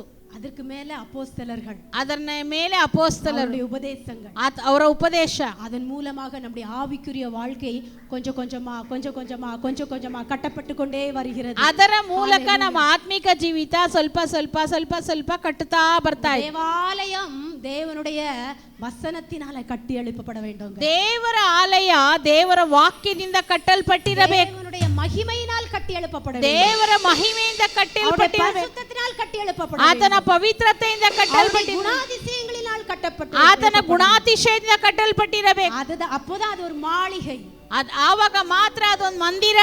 அடுத்த வசனம் 1 பேதுரு 2:5 வாசிக்கிறோம், ஜீவனுள்ள கற்களை போல ஆவிக்கேற்ற மாளிகையாகவும் இயேசு கிறிஸ்து மூலமாய் தேவனுக்கு பிரியமான ஆவிக்கேற்ற பலிகளை செலுத்தும்படி பரிசுத்த ஆசாரிய கூட்டமாகவும் கட்டப்பட்டு வருகிறீர்கள். ಅಲ್ಲಿ 1 ಪೇತ್ರ 2:5 ಹೇಳ್ತದೆ, ಆತ್ಮ ಸಂಬಂಧವಾದ ಮಂದಿರವಾಗಲಿಕ್ಕೆ ಕಟ್ಟಲ್ಪಡುತ್ತಾ ಇದ್ದೀರಿ ಮತ್ತು ಯೇಸು ಕ್ರಿಸ್ತನ ಮೂಲಕ ದೇವರಿಗೆ ಸಮರ್ಪಕವಾದ ಆತ್ಮೀಯ ಯಜ್ಞಗಳನ್ನು ಸಮರ್ಪಿಸುವುದಕ್ಕೆ ಪವಿತ್ರ ಯಾಜಕ ವರ್ಗದವರಾಗಿದ್ದೀರಿ. ಆಮೆನ್. ಹalleluya. ಹalleluya. ನಾವು ಯಾರು ಎಂದು ವೇದಂ சொல்லுகிறது? ನಾವು ಯಾರು ಎಂಬುದಾಗಿ ವಾಕ್ಯ ಕற்கள், ಜೀವವುಳ್ಳ ಕಲ್ಲುಗಳು. சாதாரண கல்லல்லங்க. ಸಾಧಾರಣ ಕಲ್ಲಲ್ಲ ರೀ. சாதாரண கல்லு கிடையாது. ಸಾಧಾರಣ ಕಲ್ಲಲ್ಲ. ஜீவனுள்ள கல். ಜೀವವುಳ್ಳ ಕಲ್ಲು. ஜீவனுள்ள கல் எப்படி கட்டப்படுகிறது? ಜೀವವುಳ್ಳ ಕಲ್ಲು ಯಾವ ರೀತಿ ಕಟ್ಟಲ್ಪಡ್ತಾ ಇದೆ? ವಚನத்தின் ಮೂಲமாக, ದೇವರ ವಾಕ್ಯದಿಂದ. ஹalleluya. ಹalleluya. இப்படி எல்லாம் கட்டப்பட்டு கொண்டிருக்கிற அந்த ஆலயமாகிய நாம், ಈ ರೀತಿ ಎಲ್ಲ ಕಟ್ಟಲ್ಪಡ್ತಾ ಆಲಯವಾಗಿರುವ ನಾವು, அதற்கு மூலைக்கல்லாக இருக்கக்கூடிய கிறிஸ்து எப்படி இருக்கிறார் என்று சொன்னால், ಅದಕ್ಕೆ ಮೂಲೆಗಲ್ಲಾಗಿರುವಂತ ಕ್ರಿಸ್ತನು ಯಾವ ರೀತಿ ಇದ್ದಾನೆ ಅಂದ್ರೆ 1 பேதுரு 2:6 நாம் வாசிக்கிறோம். 1 ಪೇತ್ರ 2:6 ಓದ್ತೇವೆ, அந்தபடியே ಆದುದರಿಂದ தெரிந்து கொள்ளப்பட்டதும் விலையேற பெற்றதுமாய் இருக்கிற மூலைக்கல்லை சியோனிலே வைக்கிறேன், அதன் மேல் விசுவாசமாய் இருக்கிறவன் வெட்கப்படுவதில்லை என்று வேதத்திலே சொல்லி. 2 ಪೇತ್ರ 2:6 ಈ ರೀತಿಯಾಗಿ ಹೇಳ್ತದೆ, ಇಗೋ ಚಿಯೋನಿನಲ್ಲಿ ಮೂಲೆಗಲ್ಲನ್ನು ಇಡುತ್ತೇನೆ, ಅದು ಆಯಲ್ಪಟ್ಟದ್ದು ಮಾನ್ಯವಾದದ್ದು, ಅದರ ಮೇಲೆ ನಂಬಿಕೆ ಇಡುವವನು ಆಶಾಭಂಗ ಪಡುವುದೇ ಇಲ್ಲ ಎಂದು ಶಾಸ್ತ್ರದಲ್ಲಿ ಬರೆದಿದೆ. பாருங்க, வேதத்திலே சொல்லுகிறது. ನೋಡ್ರಿ, ಸತ್ಯವೇದದಲ್ಲಿ ಹೇಳ್ತದೆ. வேதத்திலே சொல்லுகிறது என்று சொல்லி எங்கெல்லாம் வருகிறதோ நாம் அதை கவனமாக பார்க்க வேண்டும். ಶಾಸ್ತ್ರದಲ್ಲಿ ಬರೆದದೆ ಅಂತ ಎಲ್ಲಿ ಎಲ್ಲ ಬರುತ್ತದೋ ಅಲ್ಲೆಲ್ಲ ಗಮನದಿಂದ ನಾವು ನೋಡಬೇಕು. வேதத்திலே சொல்லி இருக்கிறது என்று பழைய ஏற்பாட்டிலே ஒரு வசனம், புதிய ஏற்பாட்டிலே ஒரு வசனம் வருமே என்று சொன்னால், அது வேதம் என்று சொல்வது பழைய ஏற்பாட்டு வசனங்களை குறிக்கிறது. ಶಾಸ್ತ್ರದಲ್ಲಿ ಬರೆದದೆ ಅಂತ ಎಲ್ಲಿ ಎಲ್ಲ ವಾಕ್ಯ ಬರುತ್ತೋ ಅಲ್ಲಿ ಬರುವಾಗ ಅದು ದೇವರ ವಾಕ್ಯ ಅಂದ್ರೆ ಹಳೆ ಒಡಂಬಡಿಕೆಯಿಂದ ಹೇಳ್ತದೆ. ಆಮೆನ್. ಆಮೆನ್. இந்த வசனம் ஏசாயா 28 அதிகாரத்திலே நாம் வாசிக்க முடியும். ಈ ವಾಕ್ಯವನ್ನು ಯೆಶಾಯ 28ನೇ ಅಧ್ಯಾಯದಲ್ಲಿ ಓದ್ಲಿಕ್ಕಾಗುತ್ತೆ. இந்த வசனத்துல நம்ம வாசிக்கிறோம், ಅರೆ ವಾಕ್ಯದಲ್ಲಿ ನಾವು ಓದ್ತೇವೆ, தெரிந்து கொள்ளப்பட்டதும் விலையேற பெற்றதுமாயிருக்கிற மூலைக்கல்லாகிய கிறிஸ்து. ಆಯಲ್ಪಟ್ಟದ್ದು ಮಾನ್ಯವಾದದ್ದು ಮೂಲೆಗಲ್ಲಾದ ಕ್ರಿಸ್ತನು. அப்ப அவர் யாருக்கு விலையேற பெற்றவரா இருக்கிறார் சொல்லுங்க பார்க்கலாம் இந்த வசனத்தை வச்சு. ಈ ವಾಕ್ಯದ ಪ್ರಕಾರ ಆತನು ಯಾರಿಗೆ ಬೆಲೆ ಉಳ್ಳವನಾಗಿದ್ದಾನೆ ಹೇಳ್ರಿ? தெரிந்து கொள்ளப்பட்டதும் விலையேற பெற்றதுமா இருக்கிற மூலைக்கல் தான் கிறிஸ்து. ಆಯಲ್ಪಟ್ಟದ್ದು ಮಾನ್ಯವಾದದ್ದು ಮೂಲೆಗಲ್ಲಾದ ಕ್ರಿಸ್ತನು. சொல்லுங்க பார்க்கலாம். அவர் யாರಿಗೆ விலையேற பெற்றவரா இருக்கிறார்? ಆತನು ಯಾರಿಗೆ ಬೆಲೆ ಬಾಳುವವನಾಗಿದ್ದಾನೆ? அவரை விசுவாசிக்கிறவர்களுக்கு, ಆತನನ್ನು ನಂಬುವವರಿಗೆ. ஹalleluya ஹalleluya. அவரை விசுவாசிக்கிறவர்களுக்கு, ವಿಶ್ವಾಸಿಕರ ಯಾರು வெட்கப்படுவதில்லை. ಆತನನ್ನು ಯಾರು ನಂಬ್ತಾರೋ ಅವ್ರು ಯಾರು ನಾಚಿಕೆ ಪಡುವುದಿಲ್ಲ. 7வது ವಚನத்துல ವಾಸಿக்கிறோம். 7ನೇ ವಾಕ್ಯದಲ್ಲಿ ಓದ್ತೇವೆ. ஆகையால் ಆದುದರಿಂದ ವಿಶ್ವಾಸಿக்கிற உங்களுக்கு ಅದು விலையேற பெற்றது. ನಂಬುವವರಾದ ನಿಮಗೆ ಮಾನ ಉಂಟು. கவனமா கேளுங்க, ಗಮನವಾಗಿ ಕೇಳ್ರಿ. அவரை விசுவாசிக்கிறவர்கள் யாரு? ಆತನ ನಂಬುವವರು ಯಾರು? ನಾವು. அவரை விசுவாசிக்கிற உங்களுக்கு அது விலையேற பெற்றதா இருக்கிறது. ಆತನನ್ನು ನಂಬುವವರಿಗೆ ಅದು ಬಹಳ ಮಾನ್ಯವಾದದ್ದು. கீழே வாசிக்கிறோம், ಕೆಳಗಡೆ ಓದ್ತೀವಿ. கீழ்ப்படியாமல் இருக்கிறவர்களுக்கோ, ನಂಬದೇ ಇರುವವರಿಗೆ, வீட்டை கட்டுகிறவர்களால் தள்ளப்பட்ட பிரதான மூலைக்கல்லாகிய அந்த கல் இடறதற்கு ஏதுவான கல்லும் விழுகிறதற்கு ஏதுவான ಕನ್ಮಲೆயும் ಆಯಿತು. ನಂಬದೇ ಇರುವವರಿಗೋ ಮನೆ ಕಟ್ಟುವವರು ಬೇಡವೆಂದು ಬಿಟ್ಟ ಕಲ್ಲೇ ಮುಖ್ಯವಾದ ಮೂಲೆ ಗಲ್ಲಾಯಿತು ಎಂತಲೂ ಅದು ಎಡವುವ ಕಲ್ಲು ಮುಗ್ಗರಿಸುವ ಬಂಡೆ ಎಂತಲೂ ಬರೆದಿರುವ ಮಾತು ಸರಿ ಬೀಳುತ್ತದೆ. ಆಮೆನ್. ಅದೇதான் ರೋಮರ್ 9:33 ವಾಸಿக்கிறோம். ಅದನ್ನೇ ರೋಮ 9:23 ನೋಡ್ತೇವೆ. ಮತ್ತಾಯ 21:44 வாசிக்கிறோம். ಮತ್ತಾಯ 23:41 ಓದ್ತೇವೆ. பாருங்க, இந்த வாசிக்கப்பட்ட வசனத்துல நமக்கு என்ன புரிஞ்சிச்சு? ಈ ಓದಿದ ವಾಕ್ಯದಲ್ಲಿ ನಮಗೆ ಏನು ಅರ್ಥ ಆಯ್ತು? ரெண்டு காரியம் இருக்கு. ಎರಡು ಕಾರ್ಯ ಇದೆ. ரெண்டு காரியம் இருக்கு. ಎರಡು ಕಾರ್ಯ ಇದೆ. என்னன்னா ನಂಬುವವರಿಗೆ ನಂಬದೇ ಇರುವವರಿಗೆ. ಆಮೆನ್. ஹalleluya. ஹalleluya. விசுவாசிக்கிறவர்களுக்கு, ನಂಬುವವರಿಗೆ, விசுவாசியாமல் இருக்கிறவர்களுக்கு, ನಂಬದೇ ಇರುವವರಿಗೆ. அப்ப விசுவாசிக்கிறவர்களுக்கு அவர் எப்படி இருக்கிறார்? ನಂಬುವವರು ಯಾವ ರೀತಿ ಇದ್ದಾರೆ? அவர் விலையேற பெற்றவராயிருக்கிறார். ಆತನು ಬೆಲೆ ಬಾಳುವವನಾಗಿದ್ದಾನೆ. அவர் விலையேற பெற்றவராயிருக்கிறார். ಬೆಲೆ ಬಾಳುವವನಾಗಿದ್ದಾನೆ. பாருங்க, கர்த்தராகிய இயேசு கிறிஸ்துவை நீ உன் வாயினால் அறிக்கையிட்டு தேவன் அவரை மரித்தோரிலிருந்து எழுப்பினார் என்று சொல்லி உன் இருதயத்திலே விசுவாசித்தால் ನೀ ರಕ್ಷಿಸಲ್ಪಡುವಾಯ್. ನೋಡ್ರಿ, ಕರ್ತನಾದ ಯೇಸು ಕ್ರಿಸ್ತುವನ್ನು ಬಾಯಿಂದ ಅರಿಕೆ ಮಾಡಿ ಹೃದಯದಿಂದ ನಂಬಿ ದೇವರು ಅವನನ್ನು ಸತ್ತವರೊಳಗಿಂದ ಎಬ್ಬಿಸದನೆಂದು ನೀನು ನಂಬುವುದಾದರೆ ನೀನು ರಕ್ಷಣೆ ಹೊಂದುತ್ತೀಯಾ? கிருபையினாலே விசுவாசத்தை கொண்டு ரட்சிக்கப்பட்டீர்கள். ಕೃಪೆಯಿಂದ ನಂಬಿಕೆಯ ಮೂಲಕ ನೀನು ರಕ್ಷಣೆ ಹೊಂದುತ್ತೀಯಾ? ಎಫೆಸರ್ 2:8. அப்ப நம்முடைய ரட்சிப்பு நம்முடைய விசுவாசத்தின் மூலமாக அவருடைய கிருபையினால் நமக்கு கிடைத்தது. ನೋಡ್ರಿ, ನಮಗೆ ಈ ರಕ್ಷಣೆ ಹೇಗೆ ಸಿಕ್ತು ಅಂದ್ರೆ ನಂಬುವುದರಿಂದ ಆತನ ಕೃಪೆಯಿಂದ ನಮಗೆ ಸಿಕ್ತು. அவரை நம்ம விசுவாசிக்கும் போது, ನಾವು ದೇವರನ್ನು ನಂಬುವಾಗ நமக்கு கிடைத்திருக்கிற ஆசீர்வாதம் என்ன? ನಮಗೆ ಸಿಕ್ಕಿರುವ ಆಶೀರ್ವಾದ ಏನು? ಮದಿಪಿಲ್ಲದ ರಕ್ಷಿಪು, ಬೆಲೆ ಇಲ್ಲ ಕಟ್ಟಲಾಗದಂತ ರಕ್ಷಣೆ. ಹೇಳ್ರಿ, ಬೆಲೆ ಮದಿಪಿಲ್ಲದ ರಕ್ಷಿಪು, ಬೆಲೆ ಕಟ್ಟಲಾಗದಂತ ರಕ್ಷಣೆ, ಬೆಲೆ ಕಟ್ಟಲಾಗದ ರಕ್ಷಣೆ. அந்த ரட்சிப்பை அவர் நமக்கு தந்து, ಆ ರಕ್ಷಣೆ ನಮಗೆ ಅವರು ಕೊಟ್ಟಿ நித்திய ஜீவனுக்கு நேராக நம்மை நடத்துகிறார். ನಿತ್ಯ ಜೀವಕ್ಕೆ ನೇರವಾಗಿ ನಮ್ಮ ನಡೆಸ್ತಾನೆ. ஹalleluya. ஹalleluya. யாருக்கு? ಯಾರಿಗೆ? விசுவாசிக்கிற நமக்கு. ನಂಬುವರಾದ ನಮಗೆ, விசுவாசிக்கிற நமக்கு, ನಂಬುವರಾದ ನಮಗೆ பெற்ற ரட்சிப்பை கொடுத்து ಬೆಲೆ ಕಟ್ಟಲಾಗದಂತ ರಕ್ಷಣೆಯನ್ನು ಕೊಟ್ಟು ನಿತ್ಯ ಜೀವನಕ್ಕೆ ನೇರಾக நம்மை ஒவ்வொரு நாளும் நடத்தி கொண்டிருக்கிறார். ನಿತ್ಯ ಜೀವಕ್ಕೆ ನೇರವಾಗಿ ಒಂದೊಂದಿನ ನಮ್ಮ ನಡೆಸ್ತಾ ಇದ್ದಾನೆ. எப்படி? ಯಾವ ರೀತಿ? ವಚನத்தை ಕೇಳ್ಕ ಕೇಳ್ಕ, ಅವರ ವಾಕ್ಯವನ್ನು ಕೇಳ್ತಾ ವಚನத்தை ಕೇಳ್ಕ ಕೇಳ್ಕ, ಅವರ ವಾಕ್ಯವನ್ನು ಕೇಳ್ತಾ ಕೇಳ್ತಾ ನಿತ್ಯ ಜೀವನಕ್ಕೆ ನೇರಾக நாம் போய் கொண்டிருக்கிறோம். ನಿತ್ಯ ಜೀವಕ್ಕೆ ನೇರವಾಗಿ ನಾವು ಹೋಗ್ತಾ ಇದ್ದೀವಿ. ಅದೇ நேரத்துல, ಅದೇ ಸಮಯದಲ್ಲಿ ವಿಶ್ವಾಸಿಯಾದವர்களுக்கு, ನಂಬದೇ ಇರುವವರಿಗೆ ரொம்ப பரிதாபமான ஒரு காரியம் அங்கே ಬಹಳ ಪರಿತಾಪವಾದ ಒಂದು ಕಾರ್ಯ. அவர் எப்படி இருக்கிறாராம்? ಆತನು ಯಾವ ರೀತಿ ಇದ್ದಾನೆ? விழுகிறதற்கேதுவான கல்லாக, இடறுதலுக்கு ஏதுவான கல்லாக அவர் இருக்கிறார். ಅದು ನಂಬದೇ ಇರೋರಿಗೆ ಯಾವ ರೀತಿ ಇದೆ ಅಂದ್ರೆ ಎಡವುವ ಕಲ್ಲು, ಮುಗ್ಗರಿಸುವ ಬಂಡೆಯಾಗಿದೆ. ಆಮೆನ್. ಕಲ್ಲಿನ ಮೇಲೆ விழுகிறவன் நொறுங்கி போவான். ಈ ಕಲ್ಲಿನ ಮೇಲೆ ಬೀಳುವವನು ನಾಶವಾಗಿ ಅದು ನಾಸಿಕ್ಕಿ போடும். ಆ ಕಲ್ಲು ಅವನನ್ನ ಹಾಗೆ ನುಸುಳಿ ಹಾಕ್ಬಿಡ್ತದೆ. ஹalleluya. ஹalleluya. ஹalleluya. ஹalleluya. அவரை விசுவாசிக்காதவர்களுக்கு, ನಂಬದೇ ಇರುವವರಿಗೆ அந்த கல் எப்படிப்பட்ட கல்லாக இருக்கிறது? ಆ ಕಲ್ಲು ಯಾವ ರೀತಿಯಾಗಿದೆ ಅಂದ್ರೆ ಅದು ನ್ಯಾಯ ತೀರ್ಪಿನ ಕಲ್ಲಾಗ, ಅದು ನ್ಯಾಯ ತೀರ್ಪಿನ ಕಲ್ಲಾಗಿದೆ. ಅದು ಆಕಿನೈ ತೀರ್ಪಿನ ಕಲ್ಲಾಗ, ಅದು ಒಂದು ನರಕಕ್ಕೆ ಒಂದು ನ್ಯಾಯ ತೀರ್ಪಿನ ಕಲ್ಲಾಗಿದೆ. எவ்வளவு பரிதாபமான ஒரு காரியம். ನೋಡ್ರಿ ಎಷ್ಟು ಪರಿತಪಿಸುವಂತ ಕಾರ್ಯ. ವಿಶ್ವಾಸಿಕರ ನೀங்களும் நானும் எவ்வளவு பாக்கியமானவர்கள். ಆತನ ನಂಬುವಂತ ನೀವು ಮತ್ತೆ ನಾನು ಎಷ್ಟು ಧನ್ಯರಾಗಿದ್ದೇವೆ. நீங்களும் நானும் விலையேற பெற்றவர்கள். ಆತನ ನಂಬುವಂತ ನಾವು ಮತ್ತೆ ನೀನು ಎಷ್ಟು ಬೆಲೆ ಬಾಳುವಂತವರಾಗಿದೆ. ನಾವು ಬೆಲೆ ಬಾಳುವಂತವರು. ವಿಶ್ವಾಸಿಯಾದವங்க ಆದ್ರೆ ನಂಬದೇ ಇರುವವರು அந்த கல் அவர்களை நசுக்கி போடுமா. ಆ ಕಲ್ಲು ಅವರನ್ನ ತುಳಿದು ಹಾಕುತ್ತೆ. ಆಕಿனை ತೀರ್ಪು ಎಂದು சொல்லி ವಚನ. ಅವರಿಗೆ ಅಪರಾಧ ನಿರ್ಣಯ ಇದೆ ಎಂಬುದಾಗಿ ವಾಕ್ಯ ಹೇಳುತ್ತೆ. ತೀರ್ಪು ಎಂದು சொல்லி ವಚನ. ಅವರಿಗೆ ಅಪರಾಧ ನಿರ್ಣಯ ಇದೆ ಎಂಬುದಾಗಿ ವಾಕ್ಯ ಹೇಳುತ್ತೆ. ஹalleluya. ஹalleluya. அவரை விசுவாசித்து ಆತನ ನಂಬಿ அவருடைய வசனத்தில் ಆತನ ವಾಕ್ಯದಲ್ಲಿ ಕಟ್ಟப்பட்டவர்களாகிய வாழ்கிற நீங்களும் நானும் ஒன்றை மனதிலே வைத்துக் கொள்ள வேண்டும். ಕಟ್ಟಲ್ಪಟ್ಟವರಾಗಿ ಬರ್ತಾ ಅಂತ ನೀವು ನಾವು ಒಂದನ್ನು ಮರೆಯಬಾರದು. நம்முடைய இந்த ஆவிக்குரிய ஓட்டம், ನಮ್ಮ ಆತ್ಮೀಕ ಓಟ அது அவரோடு நிரந்தரமாக இருக்க வேண்டும். ಆತನೊಂದಿಗೆ ನಿರಂತರವಾಗಿರಬೇಕು. அது இடையிலே முடிந்து போய்விட்டால், ಮಧ್ಯದಲ್ಲೇ ಮುಗಿದೋಗ್ಬಿಟ್ರೆ நமக்கும் அந்த கல் எப்படிப்பட்ட கல்லா தான் இருக்கும். ನಮಗೂ ಆ ಕಲ್ಲು ಯಾವ ರೀತಿಯಾಗಿರ್ತದೆ? இடறுதலுக்கு ಎದುವಾன ಕಲ್ಲಾக ಮಾರಿಬಿடும். ಮುಗ್ಗರಿಸುವುದಕ್ಕೆ ಆ ಕಲ್ಲು ಕಾರಣವಾಗುವುದಾಗಿ ಮಾರಿಬಿடும். ಅದು ಆತನ ಚಚ್ಚುವಂತೆ ಮಾಡ್ತದೆ. ஹalleluya. ஹalleluya. ஹalleluya. ஹalleluya. ஹalleluya. ஹalleluya. ரட்சிப்பு விலையேற பெற்றதுங்க. ரட்சணை ಬೆಲೆ ಬಾಳುವಂತ. ரட்சிப்பு விலையேற பெற்றது. ரட்சணை ಬೆಲೆ ಬಾಳುವಂತ. ஒருவனும் இந்த ரட்சிப்பை குறித்து நாம் அலட்சியமாக இருந்து விட கூடாது. ಒಬ್ಬೊಬ್ಬರು ನಾವು ರಕ್ಷಣೆ ಕುರಿತು ಅಲಕ್ಷ್ಯವಾಗಿರಬಾರದು. என்ன கிறிஸ்தவ வாழ்க்கை? ಏನು ಕ್ರೈಸ್ತ ಜೀವಿತ? என்ன ஆவிக்குரிய வாழ்க்கை? ಏನು ಆತ್ಮಿಕ ಜೀವಿತ?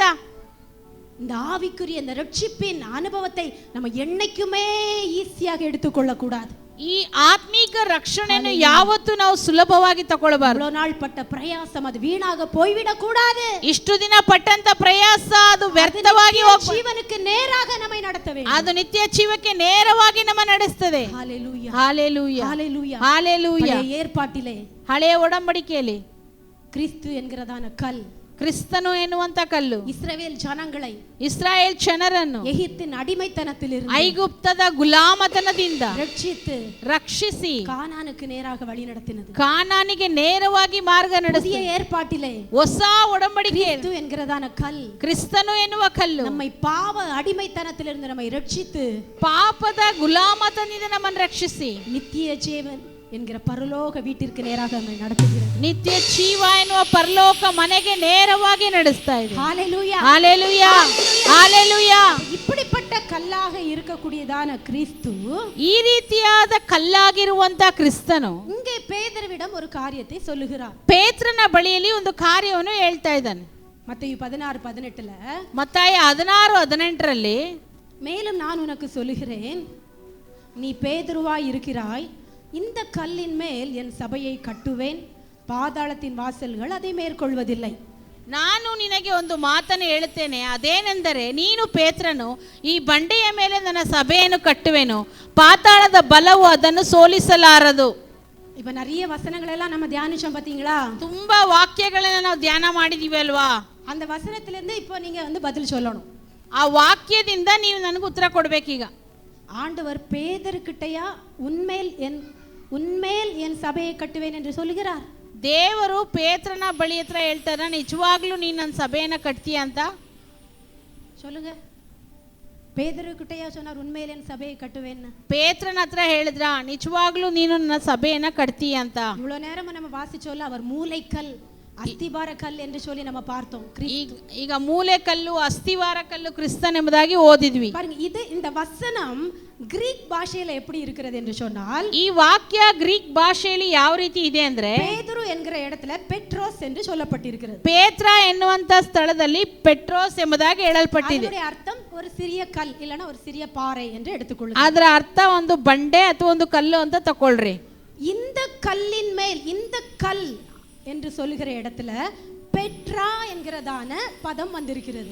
ಈ ಬಂಡೆಯ ಮೇಲೆ ಎನ್ನುವಂತ ಸ್ಥಳದಲ್ಲಿ ಪೆಟ್ರಾ ಎನ್ನುವಂತ ಪದ ಬಂದಿದೆ. அந்த பெட்ரா என்பதற்குரிய அதனுடைய அர்த்தம் பெரிய பாறை, பெரிய கல்.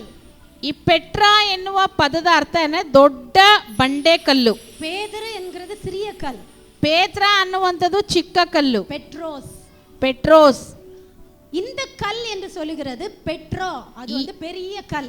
ಈ ಬಂಡೆಯ ಮೇಲೆ ಅನ್ನೋದು ಪೆಟ್ರೋ ಅಂದ್ರೆ ದೊಡ್ಡ ಕಲ್ಲು. இந்த கல்லின் மேல் என்று தான் சொன்னாரே தவிர உன்மேல் என்று சொல்லவில்லை. ಈ ಬಂಡೆಯ ಮೇಲೆ ಅಂತ ಹೇಳಿದ್ರು ಹೊರತು ನಿನ್ನ ಮೇಲೆ ಅಂತ ಹೇಳಿಲ್ಲ. கல் யாரு? ಹಾಗಾದ್ರೆ ಆ ಕಲ್ಲು ಯಾರು? கிறிஸ்துவே அந்த கல். ಯೇಸು ಕ್ರಿಸ್ತನೇ ಆ ಕಲ್ಲು. ಯೇಸು சொல்லுகிறார் பேதுருவிடத்துல, ಯೇಸು ಪೇತ್ರನ ಬಳಿ ಹೇಳ್ತಾನೆ, பேதுருவா இருக்கிறாய், ನೀನ್ ಪೇತ್ರನಾಗಿದ್ದೀಯಾ. அவன் வெளிப்பாட்டை சொன்னவன், நீ கிறிஸ்து என்ற வெளிப்பாட்டை இயேசுவினிடத்தில் சொன்னவன். ಅವನು ಕ್ರಿಸ್ತನು ಎನ್ನುವಂತ ಪ್ರಕಟಣೆಯಿಂದ ಯೇಸುವಿನ ಬಳಿ ಹೇಳೋದು, நீ பேதுருவா இருக்கிறாய், ನೀ ಪೇತ್ರನಾಗಿದ್ದೀಯಾ இந்த கல்லின் மேல் என்று சொல்லி அவரை பார்த்து சொல்லுகிறார். ಈ ಬಂಡೆಯ ಮೇಲೆ ಎಂಬುದಾಗಿ ಆತನು ತನ್ನನ್ನು ನೋಡಿ ಹೇಳ್ತಾನೆ, கல்லின் மேல் என் சபையை கட்டுவேன், ಈ ಬಂಡೆಯ ಮೇಲೆ ನನ್ನ ಸಭೆಯನ್ನು ಕಟ್ಟುವೆನು, பாதாளத்தின் வாசல்கள் அதை மேற்கொள்வது இல்லை, ಪಾತಾಳದ ಬಲವು ಅದನ್ನು ಸೋಲಿಸಲಾರದು. மனிதனின் மேல சபையை கட்ட முடியாதுங்க. ಒಬ್ಬ ಮನುಷ್ಯನ ಮೇಲೆ ಸಭೆಯನ್ನು ಕಟ್ಟಲಿಕ್ಕೆ ಆಗಲ್ಲ. மேல் சபையை கட்டினா அது நிற்காது. ಒಬ್ಬ ಮನುಷ್ಯನ ಮೇಲೆ ಸಭೆಯನ್ನು ಕಟ್ಟರೆ ನಿಲ್ಲಲ್ಲ. மேல் கட்டப்படுகிற சபையை தான் பாதாளத்தின் வாசல்கள் மேற்கொள்ள முடியாது. ಕ್ರಿಸ್ತನ ಮೇಲೆ ಕಟ್ಟುವಂತ ಸಭೆಯನ್ನ ಪಾತಾಳದ ಬಲವು ಜಯಿಸುವುದಕ್ಕೆ ಆಗುವುದಿಲ್ಲ. 18:2 நம்ம வாசிக்கிறோம். சங்கீதம் 18:2 ಕೀರ್ತನೆ 18:2 என் கன்மலையும் என் கோட்டையும் என் ரட்சகரும் என் தேவனும் நான் நம்பியிருக்கிற என் துருகமும் என் கேடகமும் என் ரட்சணிய கொம்பும் என் உயர்ந்த அடைக்கலமுமாயிருக்கிறார். 18:2 ಹೇಳ್ತಾನೆ, ಯೆಹೋವನೇ ನನ್ನ ಬಂಡೆಯು ನನ್ನ ಕೋಟೆಯು ನನ್ನ ದುರ್ಗವು ನನ್ನ ರಕ್ಷಣೆಯ ಕೊಂಬು ನಾನು ನಂಬಿರುವ ಆತನು ಆಗಿದ್ದಾನೆ ಎಂಬುದಾಗಿ ನಾನು ಬಲ್ಲೆನೆ ಎಂಬುದಾಗಿ. அவரே கன்மலை, ಆತನೇ ನನ್ನ ಬಂಡೆ, கிறிஸ்துவே நம்முடைய கன்மலை, ಕ್ರಿಸ್ತನೇ ನನ್ನ ಬಂಡೆ. அவர் மேல் கட்டப்பட்டவர்களாக நாம் காணப்படுகிறோம். ಆತನ ಮೇಲೆ ಕಟ್ಟಲ್ಪಟ್ಟವರಾಗಿ ನಾವು ಕಾಣಲ್ಪಡುತ್ತೇವೆ. கட்டப்பட்டதுதான் இந்த பெரில் ஐசிஆர்எம் சபை. ಆತನ ಮೇಲೆ ಕಟ್ಟಲ್ಪಟ್ಟಿದೆ ಈ ಬೆರಿಲ್ ಐಸಿಆರ್ಎಂ ಸಭೆ. ஹalleluya, ಹalleluya.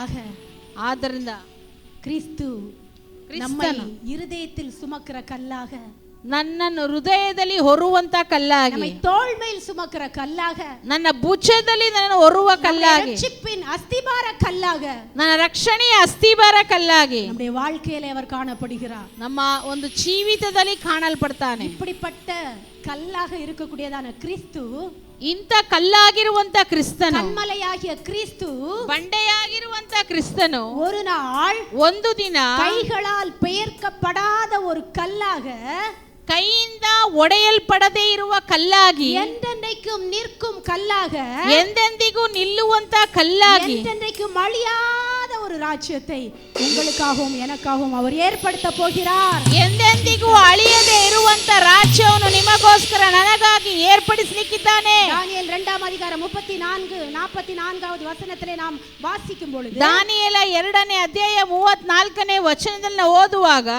அங்கு கையால் பெயர்க்கப்படாத ஒரு கல் அது பெயர்ந்து உருண்டு வந்து எல்லா ராஜ்யத்தையும் நொறுக்கி போட்டது என்று சொல்லி பார்க்கிறோம். ಅಲ್ಲಿ ಬಂಡೆಯೊಳಗಿಂದ ಬೆಟ್ಟದೊಳಗಿಂದ ಒಂದು ಗುಂಡು ಬಂಡೆಯು ಕೈಯಿಲ್ಲದೆ ಒಡೆಯಲ್ಪಟ್ಟು ಸಿಡಿದು ಬಂದು ಆ ಪ್ರತಿಮೆಯ ಕಣ್ಣಿನ ಎಲ್ಲವನ್ನು ಚೂರು ಚೂರು ಮಾಡಿತು ಎಂಬುದಾಗಿ 44வது வசனத்திலே வாசிக்கிறோம். 44ನೇ ವಾಕ್ಯದಲ್ಲಿ ಓದ್ತೇವೆ, ಎಂದೆಂದಿಗೂ பரலோகத்தின் தேவன், ಪರಲೋಕದ ದೇವರು ಅಳಿಯಾದ ஒரு ರಾಜ್ಯத்தை எழும்ப பண்ண போகிறார். ಎಂದಿಗೂ ಅಳಿಯದೇ ಇರುವ ಒಂದು ರಾಜ್ಯವನ್ನು ಸ್ಥಾಪಿಸುತ್ತಾನೆ.